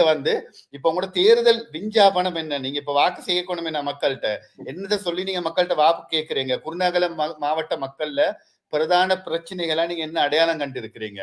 நீங்க இப்ப தேர்தல் பிரச்சார மேடையில் மக்களுக்கு என்ன சொல்றீங்க? என்ன செய்யணும்னு நினைக்கிறீங்க? என்ன குறைபாடுகள்? இல்ல நிச்சயமா நான் ஒரு 5 விஷயத்தை உள்ளடக்கி இருக்கிறேன். அந்த 5 விஷயத்துக்குள்ள சகலதும் வரும் என்று நினைக்கிறேன். அதுக்குள்ள ஊடகம் வர இல்லை, அதையும் சொல்லிக் கொள்றேன். 5 விஷயத்தை நான் முற்படுத்தி இருக்கிறேன். அதுல வந்து அடிப்படையாக வந்து இந்த ஆசிரியர்கள் தரம் உயர்த்தப்பட வேண்டும். ஆசிரியர்கள் தரம் உயர்த்தப்படும் என்று சொன்னா அவங்களோட சம்பள முரண்பாடு தீர்த்து கொடுக்கப்பட வேண்டும். கல்வி மற்றும் பாடசாலை அபிவிருத்தி, ஆசிரியரின் சம்பள முரண்பாடு போன்ற விடயங்களுக்கு தீர்வுகளை பெற்றுக் கொடுக்க வேண்டும். இது ஒரு தெளிவான ஒரு நோக்கத்துல இருக்கு. 2வது வந்து எதிர்கால சந்ததிகளுக்கு சரியான ஒரு தொழிலுக்குரிய வாய்ப்புக்குரிய கல்வி திட்டம் ஒன்று அவங்களுக்கு வகுத்து கொடுக்க வேண்டும். அது இப்ப கல்வி திட்டத்துல இருக்குது, அதை அமுல்படுத்துறாங்க இல்ல முஸ்லிம் பாடசாலை. NVQ 4 to 7 வரங்காட்டிலும் இருக்குது. O level பாஸ் ஆனோ ஃபெயில் ஆனோ யாருக்கும் படிக்கிறதுக்கு அதுல தொழில் வாய்ப்புகள் தான் இருக்குது. இன்னைக்கு 4ஆம் வகுப்புலேயே ஜப்பான்ல வந்து தொழில் வாய்ப்பை தான் புள்ளலுக்கு கற்றுக் கொடுக்குறாங்க. அப்ப இலங்கையில வந்து 40 வயசாகியும் தொழில் வாய்ப்பு தெரியாம சில பேர் இருக்கிறாங்க. அப்ப இதுல வந்து எங்கட மதரசால ஒரு உலமாக்களும் உள்ளடங்குறாங்க. அப்ப அவங்களுக்கு அது வந்து ஒரு செக்டர் ஒன்று கவர்மெண்ட்ல இருக்குது, அதுக்குள்ள அவங்கள உள்வாங்கணும். அவங்க வர ரெடி என்றாலும் ஸ்கூல் ஆரம்பிக்கணுமே. அப்ப அதுக்கு வந்து அரசாங்கம் திட்டத்தை கொடுத்திருந்தும் அதுக்கு போதிய வளங்களை பெற்றுக் கொடுக்கறதுக்குரிய சாத்தியக்கூறுகள் குறைவா இருக்குது. இது வந்து நாடளாவிய ரீதியில நான் பேசுறேன், குருநாகல் மாவட்டத்துக்கு மட்டுமல்ல. அதே நேரத்துல வந்து வீதாசார அடிப்படையில அரசாங்கத்துல தொழில் வாய்ப்புகள் வழங்கப்பட வேண்டும், அதை பெற்றுக் கொடுக்கறதுக்கான முயற்சிகளை நாங்க உருவாக்கணும். அதே நேரத்துல வந்து சட்ட ரீதியாக உருவாக்கப்படுகின்ற சட்டசபையில வந்து சட்ட பிரச்சனைகள் உருவாக்கப்படுற நேரம் அதை இஸ்லாத்துக்கும் இஸ்லாமிய விழுமியங்களுக்கும் எங்களுக்கு இவ்வளவு காலமும் தந்திருக்கக்கூடிய உரிமைகள் பறிக்கப்படாமல் பாதுகாத்துக் கொள்றதுல நாங்க தெளிவா இருக்கிறோம்.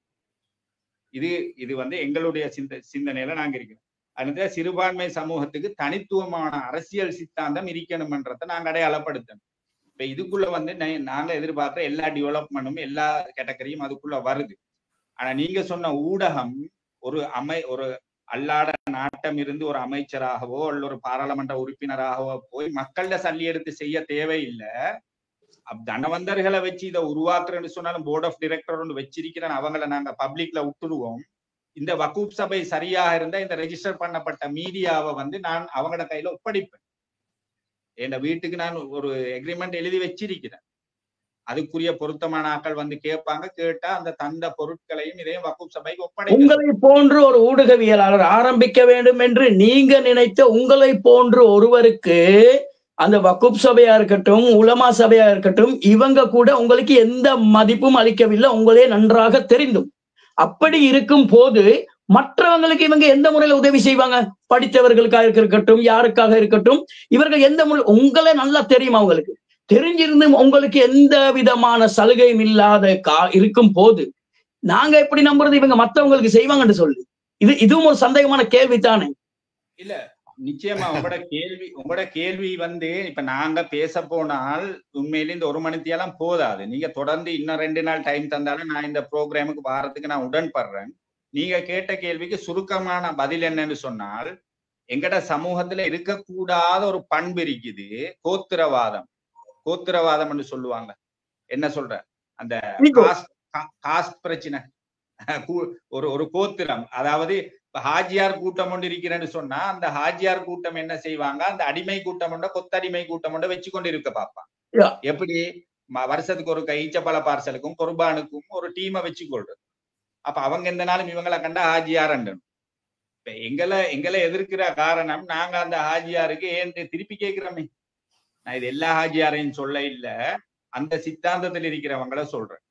ஒரு நல்ல விஷயத்த சொல்லி இத சமூகத்துக்கு செய்யுங்கன்னு சொன்னாலும் சொல்றவன் யாருன்னு பாக்குற சமூகத்துல நாங்க வாழ்ந்து கொண்டிருக்கோம். அவங்க எல்லாம் என்ன பொறுத்தவரை பிரேக் இல்லாத பஸ்ல போய் கொண்டிருக்காங்கன்னு தான் நான் நினைக்கிறேன். அப்படியும் இருக்கலாம்.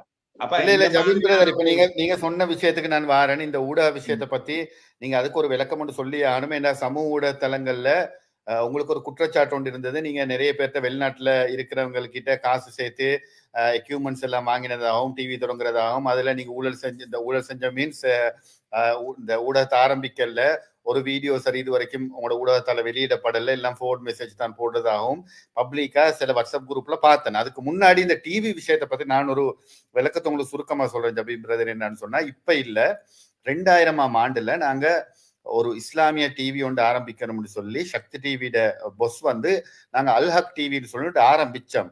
அதுல நான் தான் டிரெக்டரா இருந்தேன். என்னோட சேர்ந்து ரூபாயினியில முஸ்லீம் சேவைக்கு பொறுப்பா இருந்த ரஷீடம் ஹஃபீலும் வந்து அப்ப ரூபாயினில வந்து சேர்ந்து கொண்டாரு. சேர்ந்து நாங்க பிளான் பண்ணும் போது மகாராஜா அவர் ஒரு ஹிந்துவாக இருந்தாலும் கூட அவரு நீங்க ஏற்கனவே பேசும்போது ஒரு விஷயம் சொன்னீங்க, நாங்க மஞ்சளை உடுத்துட்டு வந்தா நாங்களே பார்க்க மாட்டோம். அது மாதிரி அவர் சொன்னாரு, நீங்க இதுல வந்து நீங்க பயான போடுங்க, உங்களோட மார்க்க பிரச்சாரம் பண்ணுங்க, அது எனக்கு தேவையில்லாத விஷயம், பிரச்சனை இல்லை. ஆனா நீங்க அப்படி போட்டீங்கன்னு சொல்லி சொன்னா உங்களோட முஸ்லீம் ஆக்களே பார்க்க மாட்டாங்க. அப்ப அவர் எனக்கு ஒரு உதாரணம் சொன்னாரு. இன்னைக்கு சிரச டிவில ஹிந்தி படம் எல்லாம் போட ஆரம்பிச்சான். வந்து முத ஹிந்தி படம் சிரச டிவில தான் போட்டான். அதால சிங்கள ஆடியன்ஸ் வந்து ஹிந்திய படிக்கவும் ஆரம்பிச்சாங்க, பார்க்கவும் ஆரம்பிச்சாங்க. அது அவங்களோட ஓன் லாங்குவேஜ் மாதிரி. அது மாதிரி அவர் சொன்னார், நீங்க வந்து இது ஒரு இஸ்லாமிய டிவியா செய்யுங்க. எப்படின்னு சொன்னா ஒரு சமையல் ப்ரோக்ராம்னு சொன்னா அதுல அரபிக் ஃபுட்டை கொண்டு வாங்க, இன்ட்ரோடியூஸ் பண்ணுங்க. ஒரு இஸ்லாமிக் வேலை, இஸ்லாமிக் கட்டுப்பாடுகள் ஒரு சில்ட்ரன் ப்ரோக்ராம் கொண்டு வாங்க, லேடிஸ் ப்ரோக்ராம் கொண்டு வாங்கன்னு நாங்க கிட்டத்தட்ட ஒரு 6 மாசத்துக்கு தேவையான நிகழ்ச்சிகளை நாங்க செஞ்சோம். ஆனா அதுக்கு காரணம் வந்து இல்லாம போனதுக்கு காரணம் வந்து எங்கட முஸ்லிம் சமூகம் தான். காரணம் என்னன்னு சொன்னா, அப்ப நாங்க செய்யும் போது சில ப்ரோக்ராம்களை செய்யும் போது நான் என்ன செஞ்சேன்னு சொல்லி சொன்னா, தௌஹீத் ஜமாத் கொள்கையில் அடிப்படையில் இருக்கிற ஷபாப்ல இருந்து நிறைய மெட்டீரியலை கேட்டெடுத்தேன். அப்ப அங்க ஒரு மௌலவி வந்தாரு, நோன்பு ப்ரோக்ராம் செய்ய போறோம், அதுல நாங்க இப்ப ரேடியோ ஸ்டோன்ல முஸ்லீம் சர்வீஸ் எடுத்துக்கொண்டேன்னு சொன்னா நாங்க இப்ப அல்லாஹும் அக்ஸம் தூண்டு தானே நோன்பு திறக்கிற துவா ஓதுவோம், அந்த ரெக்கார்டிங் பண்றோம். பண்ணும்போது அவருக்கு வந்து சொன்னார், இல்ல மகன் அது பில, நரம்புகள் நனைகின்றது, அப்படி ஏதோ 2 வரியில சொன்னார். வந்து இதுதான் சரியான துவா அப்படின்றாரு. அதுக்கப்புறம் நாங்க ஒரு கொள்கை அளிக்க கூடாதுன்னு சொல்லி நாங்க அங்கால ஃபலாமௌலான குரூப் எடுத்தோம், வந்து சுன்னத்துல் ஜமாத் பக்கத்துல தப்லீக்ல எடுத்தோம், எல்லாத்துலயும் எடுத்தோம், மிக்ஸ் பண்ணி போவோம்னு சொல்லிட்டு. இவங்களுக்கு முரண்பாடு, இவங்களுக்கு பிரச்சனை. அதுக்கு பிறகு பார்த்தோன்னு சொன்னா எங்கட அரசியல்வாதிகள் நிறைய பேர் வந்து கபுர்வானி இந்தியில இருந்து கொண்டிருக்கிறாங்க. இப்ப அசாத் சாலியா இருக்கலாம், அலைவி மௌலானா இருக்கு, இந்த மாதிரி ஆட்கள் எல்லாருமே வந்து அந்த கொள்கையை பின்பற்றுவாங்க. அப்ப இவங்க எல்லாம் நாங்க இந்த குரூப் உள்வாங்குறோம்னு சொல்லிட்டு ஆளுக்கால் பெட்டிஷன் அடிச்சானுவோல். அழகா தொடங்கின டிவி இல்லாட்டி நேரம் 24 வருஷம் இருக்கும் ஆரம்பிச்ச மாதிரி போயிட்டு இருந்தேன்னு சொன்னா இல்லாமையே போயிடுச்சு. அதுதான் எங்கட சமூகத்துள்ள பிரச்சனை. இந்த டிவி பத்தி பேசும்போது சரி, நீங்க நிகழ்ச்சி நிறைவு செய்யறதுக்கு முன்னாடி கடைசியா இந்த நிகழ்ச்சியை பார்த்து கொண்டிருக்கிற உங்களோட குருநாகலை மாவட்டத்துல உள்ள வாக்காளர்களுக்கு எதுவும் சொல்ல விரும்பினா சொல்லுங்க ஜபின் பிரதர். கேள்வியில் இருக்கா உங்களுக்கு? இல்ல, எனக்கு வந்து நான் உங்களோட 2 விஷயத்துக்கு பதில் தரணும். காலத்தை பார்க்காம நாங்க அந்த பதில சொன்னால்தான், இல்லாட்டி அதுல இடையில நான் குற்றவாளியா போறேன். அந்த பதில நான் கேட்க பாக்குறேன் என்னன்னா, உங்களுக்கு மேல ஊழல் குற்றச்சாட்டு வச்சிருக்காங்க. நீங்க எல்லாத்தையும் காசு சேர்த்ததாகவும் சாமான் வாங்கினதாகவும் டிவி தொடங்க இல்லை அப்படின்னு சொல்லி நேற்று கூட வாட்ஸ்அப் குரூப் ஒன்றுல நான் பார்த்தேன். அதுக்கு நீங்க இந்த நேரத்துல தெளிவொண்டு கொடுக்கறதுதான் சரியான சந்தர்ப்பமா இருக்கும். இல்ல, நிச்சயமா நீங்க இந்த கேள்விக்கு பதில் ரெடியாங்க. நான் இப்ப ஃபைல் எடுக்கணும், அப்படியே இருக்கு டாக்குமெண்ட்ஸ், யார் யார் எவ்வளவு போட்டாங்க. எனக்கு ஒரு 9,40,000 ரூபாய் காசு தந்தாங்க யூனுஸ் பிரதர், லண்டன்ல இருந்து அவர்கிட்ட ஆர்கனைஸ் பண்ணி. இன்றைக்கு என்ன எதிர்க்கிறவங்களும் அதுக்கு பங்களிப்பு செஞ்சிருக்கிறாங்க, இல்லைன்னு சொல்ல. அவங்க தந்ததுக்குரிய சகல விஷயங்களும் அவங்களுக்கு தந்தவங்களுக்கு நான் அப்டேட் பண்ணி, ரோட்ல போறவங்களுக்கும் யாருக்கும் நான் சொல்ல வேண்டிய அவசியம் இல்லை. என்னன்னா, தந்தவங்க யாரும் எனக்கு இன்னும் கணக்கு கேட்க இல்லை. இருந்தாலும் என்னுடைய கடமை, நான் வந்து அவங்க தந்தவங்கட வாங்கின பொருட்கள் இதுதான் வாங்கினேன், அவங்களுக்கு part of video and bill proof நான் அவங்களுக்கு அப்டேட் பண்ணிருக்கேன். அவங்க அதை நம்பினாங்களா நீங்க அனுப்பினது? யூனுஸ், உதாரணத்துக்கு யூனுஸ் தானே உங்களுக்கு, யூனுஸ் பிரதர் தான் உங்களுக்கு காசு சேர்த்து அனுப்பியிருக்காங்க எப்பவுமே. அப்ப அவர் தான் பொறுப்பு. அப்ப உங்களையே நம்பித்தான் அவர் கொடுத்திருக்கிறாரு. நீங்க அவருக்கு அத்தாட்சிகளை கொடுத்திருக்கிறீங்க. அப்ப அவர் உங்களை நம்புறாரா? அவர் நம்பினதுனால்தான் அவர் எனக்கு அதை பத்தியே கேட்க இல்லையே. ஏன்னு கேட்டா, ஏன் அவரால் கூட சொல்ல முடியாது? இந்த வாட்ஸ்அப் குழுமங்கள்ல கூட இப்படித்தான் நான் ஜபீபிரதுக்கு அனுப்பினது, அதை விட்டு போடுங்க, அவரு நல்லதுதான் செஞ்சான்னு சொல்லி ஏன் அவரால் கூட ஒரு குரல் பதிவு வைக்கலாம் இருக்கு? ஏன் அப்ப உங்களுக்கு குற்றச்சாட்டு இருக்கிறது காரணம் என்ன?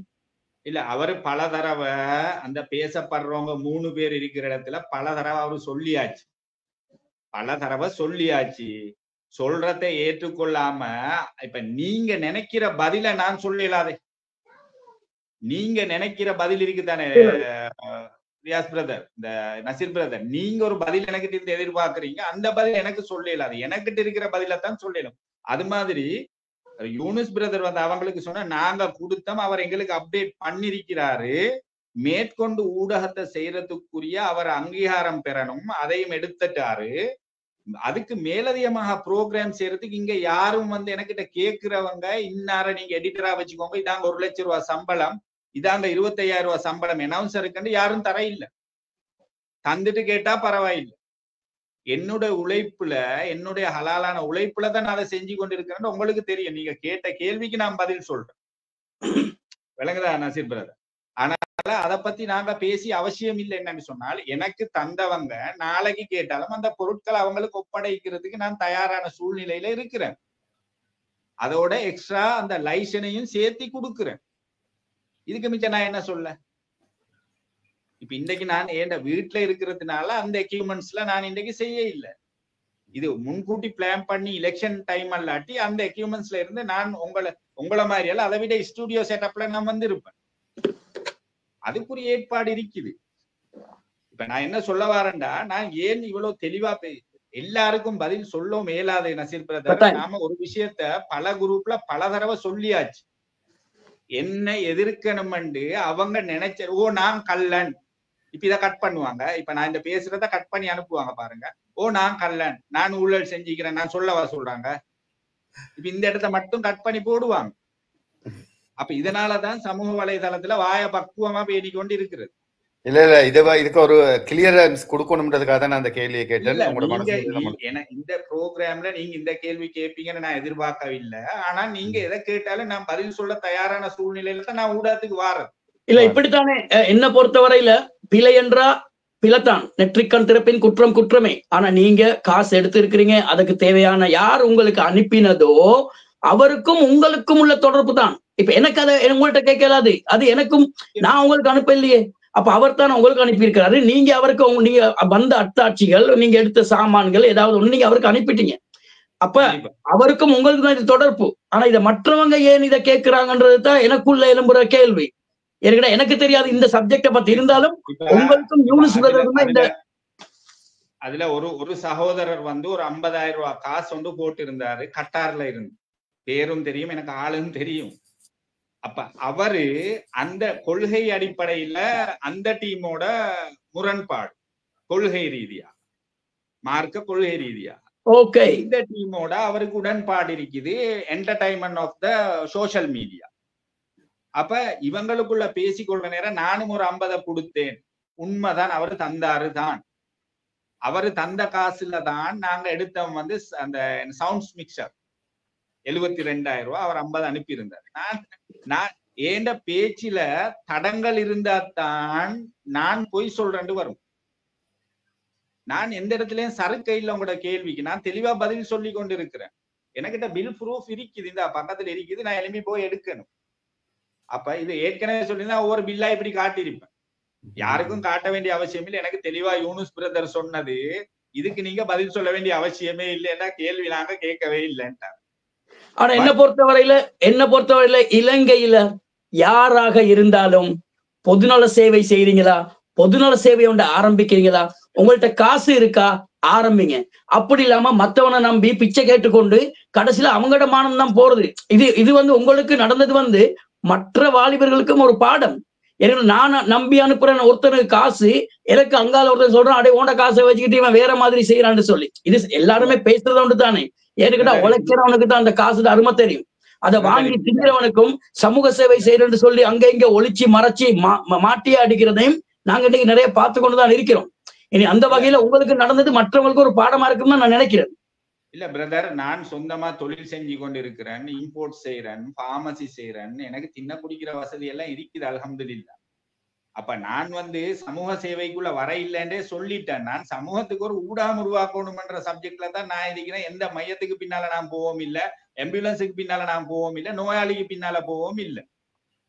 விளங்குதா உங்களுக்கு? அப்ப இந்த ஊடகம் உருவாக்குறது வந்து ஒரு பெரிய கன்செப்ட். 200 கோடி ரூபாய் பக்கத்துல சீனியர் ஊடகவியலாளர் தான் பக்கத்துல இருக்காரு, உங்களுக்கு பக்கத்துல ரியாஸ். அப்ப சர்தார் ஜமீல்ல இருந்து சகல ஊடகவியலாளர் முத்துச்சரன் சிராஜ் வரல, என்னோட கண்டெக்ட்ல BH அப்துல் ஹமீத் உட்பட சகலருடைய ஆலோசனை எடுத்துதான் நான் இந்த விஷயத்துக்குள்ளே வந்தது. அப்ப நான் சும்மா வர இல்லை. அப்ப அதுக்கான நிறைய டாக்குமெண்ட் இருக்கு. அதுக்காக தனியொரு ப்ரோக்ராம் செய்வோம் வேணுமெண்டா வேறொரு நாளைக்கு. உங்களோட இந்த ஊடக கனவு அதை நிறைவேற வேண்டும். அப்படியே நிறைவேறினாலும் உங்களுக்கு முதலாக நீங்க சொன்ன மாதிரி லண்டன்ல இருந்த யூனுஸ் பிரதர், அவரை நீங்க மறக்கவே கூடாது. என்கிட்ட அவர் தான் உங்களுக்கு இந்த மாதிரி ஒரு ஒரு ஒரு சல்லி மூலமாக காசு மூலமாக உங்களுக்கு உதவி செஞ்சிருக்கிறாரு. அதே போல என்னுடைய வாழ்த்துக்களை நான் தெரிவிக்கிறேன். உங்கள் கனவு நிறைவேற வேண்டும். இவ்வளவு காலமாக நீங்கள் இதுக்காக பாடுபட்ட நீங்க இப்ப இறங்கி வேட்பாளராக மாறி வாக்குகளை எடுத்து நீங்க, ஆனா எங்களுக்கு வேணும், நீங்க மக்களுக்கு நல்லது செய்ய வேண்டும். நாளைக்கு உங்களுக்கு கெட்ட எங்கடவங்க உங்களுக்கு தெரியும் தானே, எங்க பிழை நடக்குதுன்னு தான் பார்ப்பாங்க, எந்த வார்த்தை வெளியே வருதுன்னு தான் பார்ப்பாங்க. இனி அது போலத்தான் நாங்க எங்கட விஷயத்துல கவனமா இருக்கணும். நாங்க உண்மையாக இருந்தா எவன் கல் அடிச்சாலும் எவன் எதை செஞ்சாலும் ஆயுதத்தை தூக்கி தலையில வச்சாலும் வெடி சுட்டாலும் நாங்க உண்மையா இருந்தாக்கா வேற ஒன்றுக்கும் பயப்பட தேவையில்லை. அல்லாவுக்கு மட்டும் பயம்.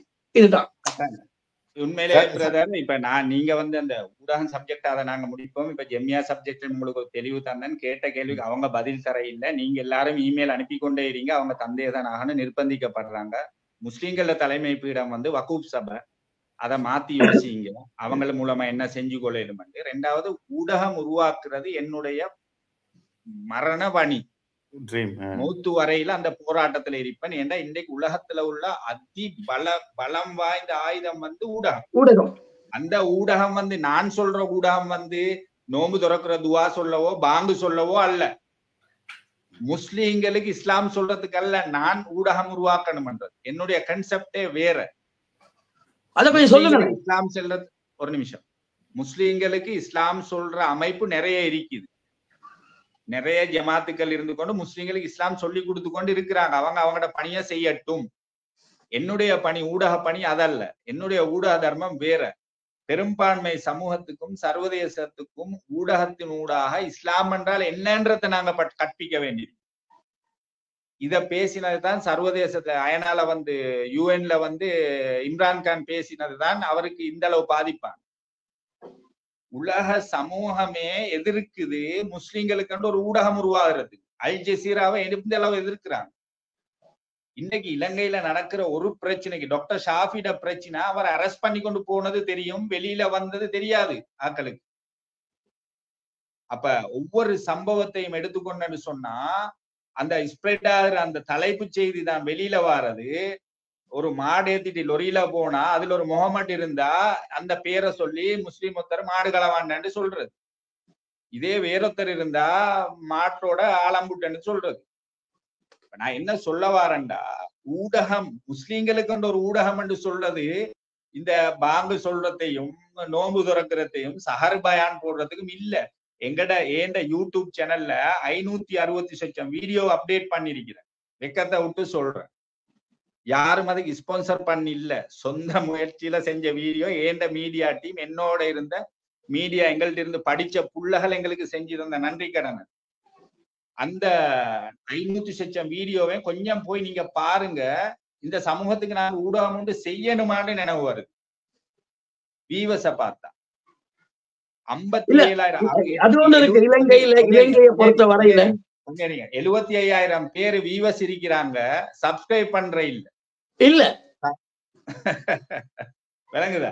இப்ப நீங்க சொன்ன கதைக்கு வாரேன். ஜெம்மியாட ஊடகம் இருக்குது. ஜெம்மியாட ஊடகத்தை ப்ரமோட் பண்றது நான் தான். அதுக்கு ஆடியோ ரிலீஸ் பண்ணி இந்த இதை பாருங்க. 10 லட்சம் முஸ்லீம்கள் ஐபோன் பாவிக்கிறாங்க, ஆண்ட்ராய்டு பாவிக்கிறாங்க. ஜெம்மியாட இதுல போய் இது பார்த்தா 10,000 பேர் தான் இருக்கிறாங்க. அப்ப சமூகம் எங்க நிக்குது? ஏதாவது ஒரு என்டர்டைன்மெண்ட்டுக்கு பின்னுக்கு நிக்குது. ஜெம்மியா ஒன்னும் செய்யலன்றாங்க. அவங்களோட வெப்சைட்ல போய் அவங்க என்ன செஞ்சுக்கிறான்னு பாக்கணும். அடுத்த தேசிய ஊடகத்துல எங்கட நியூஸ் போடுற இல்ல, 20 செகண்ட் தான் போடுறது. ஆனா ஒரு விஷயம் நீங்க கொஞ்சம் நீங்க சொல்ற மாதிரி இந்த ஊடகம் முக்கியம், ஊடகம் வந்து உலகத்துல ஒரு பெரிய ஆயுதம்னு சொல்ற மாதிரிக்கு இப்ப நீங்க இன்னொரு வார்த்தையை சொல்றீங்க பாருங்க. இப்ப இந்த உலமா சபையா இருக்கட்டும், அவங்களா இருக்கட்டும், இவங்க எவ்வளவோ செஞ்சிருக்கிறாங்க. நீங்க போயிட்டு மீடியால போயிட்டு அதுல போயிட்டு பாருங்கன்றீங்க. இப்ப அதெல்லாம் எடுபடுறது இல்ல. மறைமுகமாக செய்யறது, காதல் கடிதம் எழுது, இதெல்லாம் இப்ப எடுபடுறது இல்ல. இப்ப எதையோ ஓப்பனா பேசுறதா பாருங்க, இதை செஞ்சிருக்கிறோம். அப்படி இல்லாம யாரும் இப்ப நீங்க கூட சொல்றீங்க நாங்க மறைமுகமாக சமூக சேவை செஞ்சிருக்கிறோம். அது நீங்க அல்லாவுக்காக வேண்டி நீங்க திரும்ப வாரீங்க. நான் சமூக சேவை செஞ்சேன்னு நான் சொல்லவே இல்லை. சமூகத்துக்கு சில வேலைகள் நான் செஞ்சிருக்கிறேன். அதுல சில விஷயங்கள் பிரதர் வெளியில சொல்ல இயலாது. அதை நீங்க புரிஞ்சுக்கோங்க. சட்ட சிக்கல் இருக்குது. இப்ப ஜனாசாவுடைய விஷயத்துல எல்லாரும் வந்து காணி தேடினாங்க இலங்கை முழுக்க மையத்தை புதைக்கிறது, மையத்தை அடக்குறது. அப்ப நான் ஒரு வீடியோ போட்டு சொன்னேன், உங்களோட மையவாடியில ஒரு 10 பேச்சஸ நீங்க ஆழமா தோண்டி வாட்டர் ப்ரூஃபா பில்டப் பண்ணி கட்டி ஸ்விம்மிங் பூல் மாதிரி கட்டி திரும்ப ரீஃபில் பண்ணுங்க, பண்ணி அந்த இடத்துல நீங்க அடக்கி அவங்களுக்கு ப்ரூஃப் பண்ணி காட்டுங்கன்னு. என்னத்துக்கு காத்தாங்குடிக்கு போனாங்கன்னு எனக்கும் தெரியாது.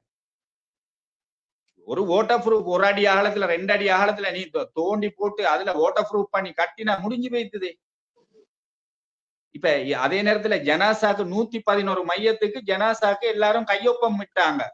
உம்மட மையத்து, மாமிட மையத்து, வாப்பட மையத்துன்னு சொல்லி எல்லாரும் கையொப்பம் போட்டாங்க. யாராவது வாய் திறந்து சொன்னாங்களா சைன் பண்ண வானாண்டு? அரசாங்கத்துக்கு பயம், தூக்கிட்டு போய் சுட்டு போடுவானண்டு.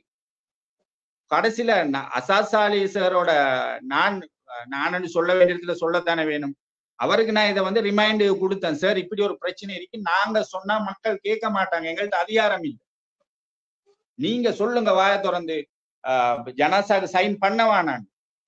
கடைசியில அவர் இரவு 11 மணிக்கு அந்த வீடியோ ரிலீஸ் பண்ணினார். அப்ப எங்களுக்கு நாங்க செஞ்சதை காட்டணும்னு அந்த வீடியோ ப்ரூஃபை வச்சுக்கொண்டு இருந்துச்சு தானே. அப்ப நாங்க அதை வச்சுக்கொண்டு இருக்கவும் இல்லை. அப்ப அதை சைன் பண்ண வானதுக்கு அப்புறம் மறுநாள் காலையில யாராவது சைன் பண்ணாம இருக்கணுமே, எல்லாரும் பயத்துல சைன் பண்ணினாங்களே.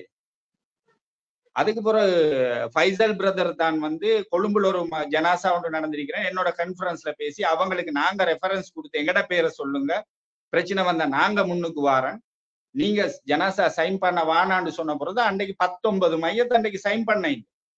அதுக்கு பிறகுதான் மையத்தி ஸ்டோக் ஆனது. மையத்தி ஸ்டோக் ஆன பிறகுதான் அவங்க கூலர் தேடினாங்க.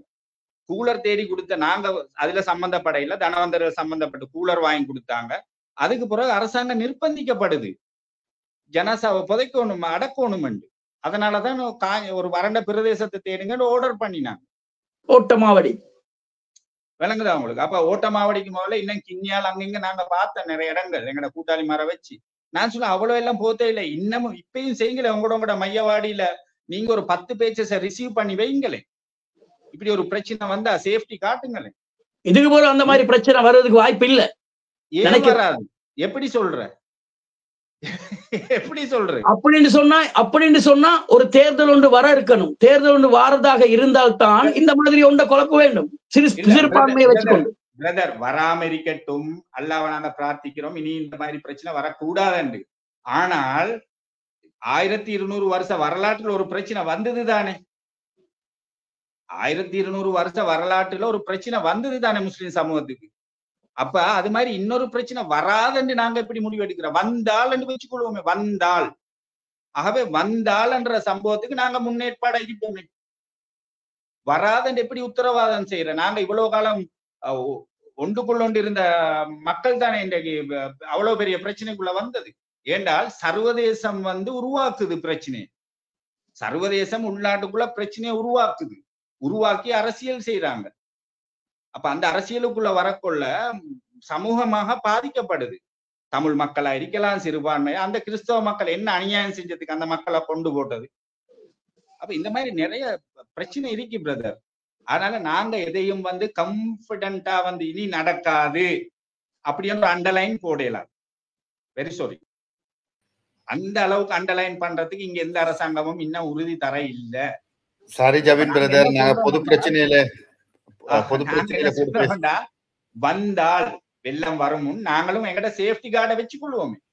நீங்க வெள்ளம் வரும் அணைய கட்டுன்னு சொல்லி நீங்க எவ்வளவு தான் சொன்னாலும் அரசாங்கம் என்னமாவது ஒரு சட்டத்தை கொண்டுன்னு சொன்னாக்கா நீங்க என்னத்தை செஞ்சாலும் வேலை இல்லை.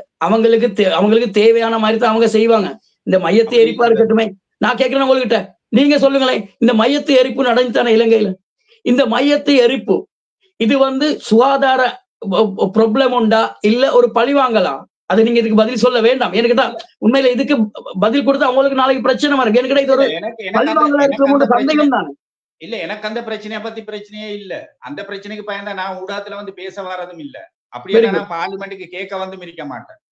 அது தெளிவாக பழி வாங்குதல்ண்டா ஒரு இனத்தை சாட்டிஸ்ஃபை பண்ணி ஒரு இனத்தை கீழ் நோக்கி காட்டணும், அந்த இனத்துக்கு நாங்க இனி வாய்ப்பு கொடுக்க இல்லைன்னு அடிச்சு ஒட்டக்கி வைக்கணும் என்ற ஒரு திட்டம். அதுதான் இது சர்வதேசத்திட தேவை. அப்ப இந்த ஜனாசா எதிர்ப்புக்கும் நாங்க எவ்வளவு வழக்கு ஃபைல் பண்ணிருக்கிறோம், இன்னும் லோயர்ஸ்மார் வழக்கு ஃபைல் பண்ணிக்கிறாங்க. ஆனா ஒன்றும் நடக்க இல்லை என்னன்னு சொன்னால் அவங்களுக்கு அறுதி பெரும்பான்மையும் கொடுக்கப்பட்டிருந்துச்சு. 4 முஸ்லிம் மனுஷமார் இருந்தாலும் அல்ல கையா தான் இருந்தது. இனி வரப்போற அரசாங்கம் அது சஜபையாக இருக்கலாம், யுஎம்பியாக இருக்கலாம், என்பிபியாக இருக்கலாம், வாட் எவர், எந்த அரசாங்கமா இருந்தாலும் சரி யாருக்கும் 111 13 அல்லது பெரும்பான்மையோ கொடுக்க கூடாது என்றதான் என்னுடைய அரசியல் நிலைப்பாடு. கொடுத்தம் என்று சொன்னா ஏறி மிரிக்குமாறு கேட்கறதுக்கு ஆள் இல்லாம போகும். ஆனா அது எங்களோட சிறுபான்மைக்கு மட்டும் அந்த பிரச்சனை வராது, முழு முழு இலங்கை மக்களுக்கு வந்த பிரச்சனை வரும். அதுல பிரச்சனை இல்லை, சட்டம் போட்டுதான் ஆக வேண்டும். சிறுபான்மை என்று சொல்லக்கொள்ள பிரதர் முஸ்லிம்கள் மட்டுமல்ல, முஸ்லிம், இந்துக்கள், தமிழர்கள், கிறிஸ்தவர்களும் அடங்குறாங்க. ஆனால் மார்க்கம் என்ற ஒரு விஷயத்துல கை வைக்க வருமாக இருந்தால் அது எங்களை தான் பாதிக்கும். மார்க்கம் என்று வருமாக இருந்தால் அது உள்நாட்டில இருந்து வர்றதுக்கு வாய்ப்பு இல்லை, வெளிநாட்டு என்ஜிஓ மூலமா தான் வர்றதுக்கு நிறைய வாய்ப்பு உண்டு. இன்றைக்கு யூதர்கள் இலங்கையில இருக்கிறாங்க. அப்ப இதுக்கெல்லாம் யாரு இடம் கொடுத்தது? கொஞ்சம் யோசிச்சு பார்க்க வேண்டும். அப்ப சில விடயங்களை நாங்க சிறுபான்மை மக்களால ஒன்றும் செய்ய முடியாது. அவன் செய்யறான், நாங்க அல்லாஹ்கிட்ட துஆ கேட்க மட்டும்தான் இருக்கு, அவ்வளவுதான் சொல்ல இருக்கு. வேற எந்த முறையில முயற்சி செஞ்சாலும் சரி வராது. மையத்தை எரிப்பு எங்கட இலங்கையில இருந்த அரசியல்வாதிகள் யாரால முடிஞ்சது நிப்பாட்டுறதுக்கு சொல்லுங்க பாப்போம். அவங்க இப்படி செஞ்சாங்க, அப்படி செஞ்சாங்க, அந்த முறையில குரல் கொடுத்தாங்க, இந்த முறையில கொடுத்தாங்க. கடைசிக்கு யாரு ஒருத்தர் சொன்னாரு, மையத்தை எரிப்ப எவராலையும் நிப்பாட்ட முடியல, இம்ரான் கான் வந்தா நிப்பாட்டினு சொல்லி அடிச்சு சொன்னாரு.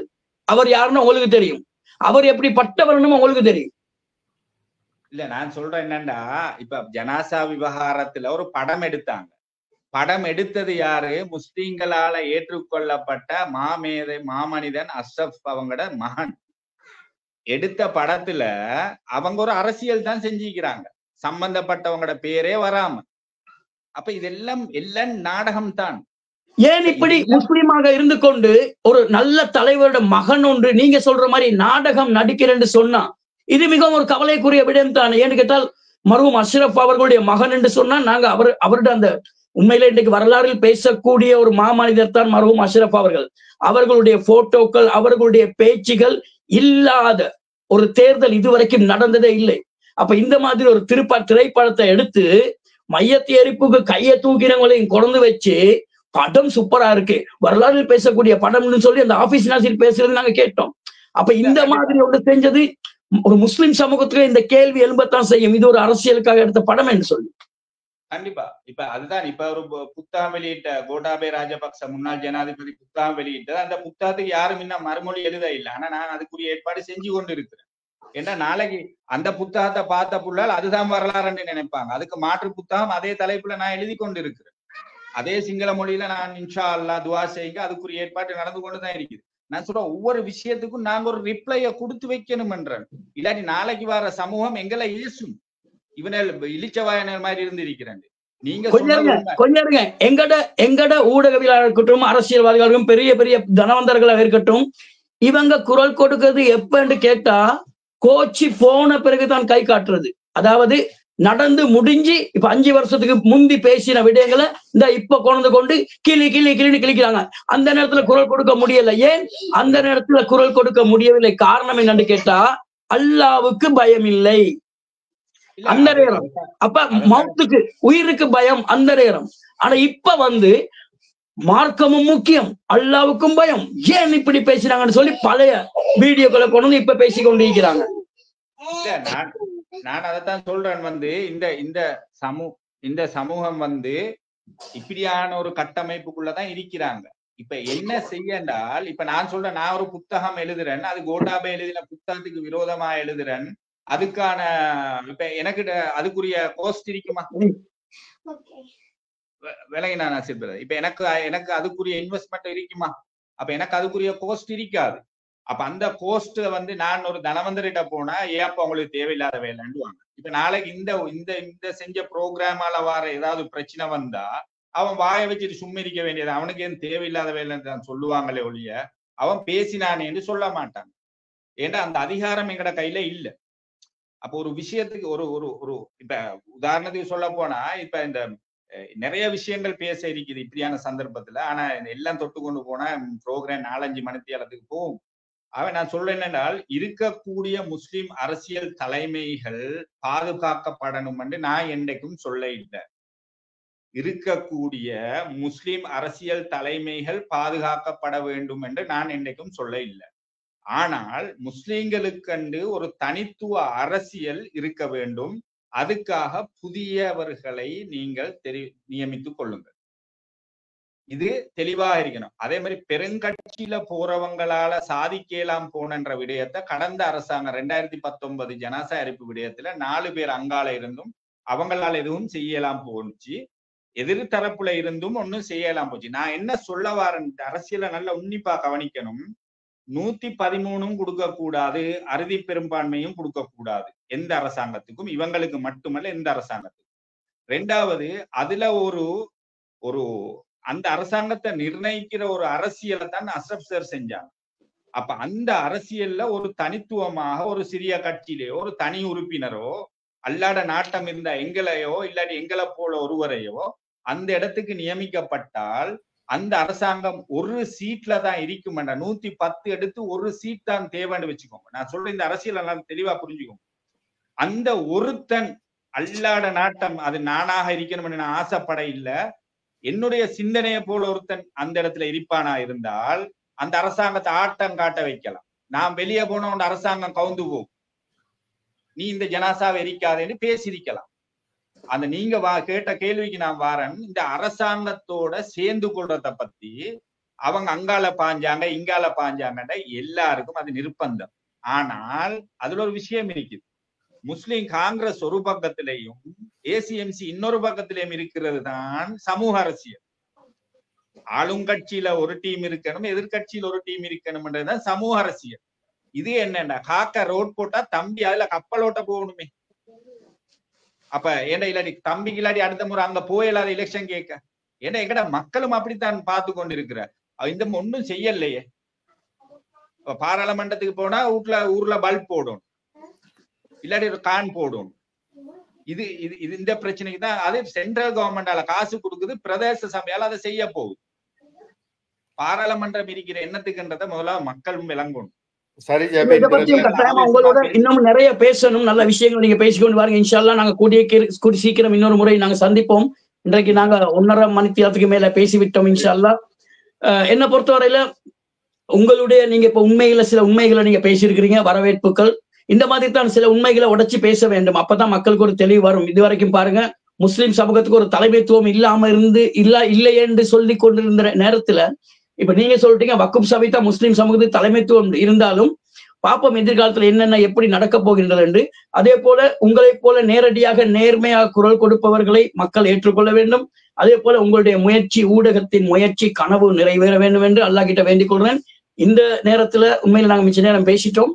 இந்த நேரத்துல உங்களோட நேரத்தை ஒதுக்கி எங்களோட மக்களுக்காகவும் எங்களுக்காகவும் நீங்க பேசிக்காக உங்களுக்கு நன்றிகளை தெரிவித்துக் கொள்கின்றேன். ஜபின் பிரதர், உங்களுடைய கனவு நிறைவேறும் என்று பிரார்த்திக்கிறேன்.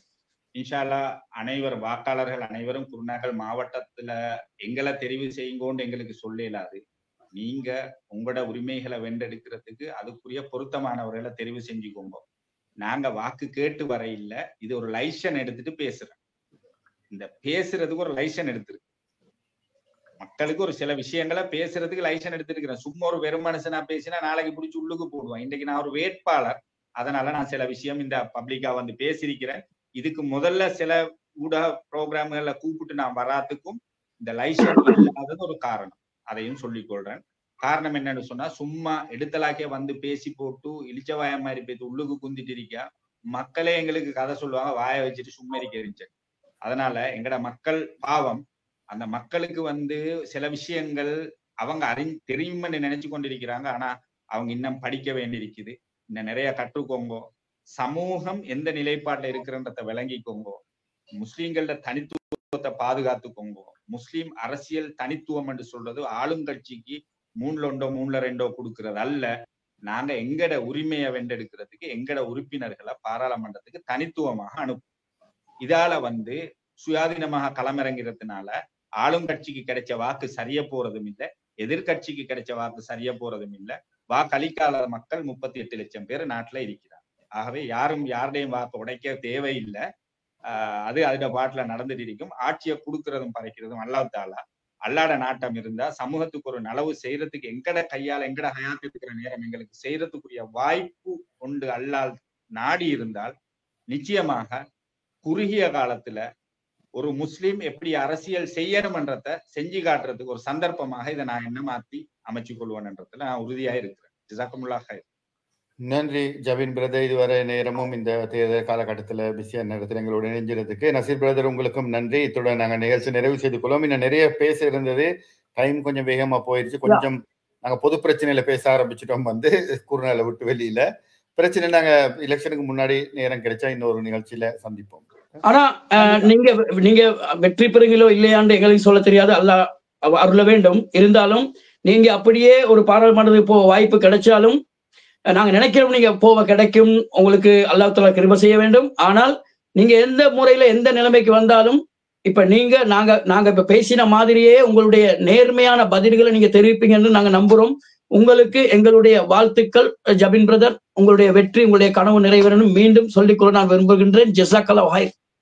ஜஸாக்குமுல்லாஹ் ஹைர். இது என்னுடைய கனவல்ல, மக்களின் கனவு, மக்களின் தேவை என்று சொல்லிக்கொள்ள விரும்புகிறேன். ஜஸாக்குமுல்லாஹ் ஹைர்.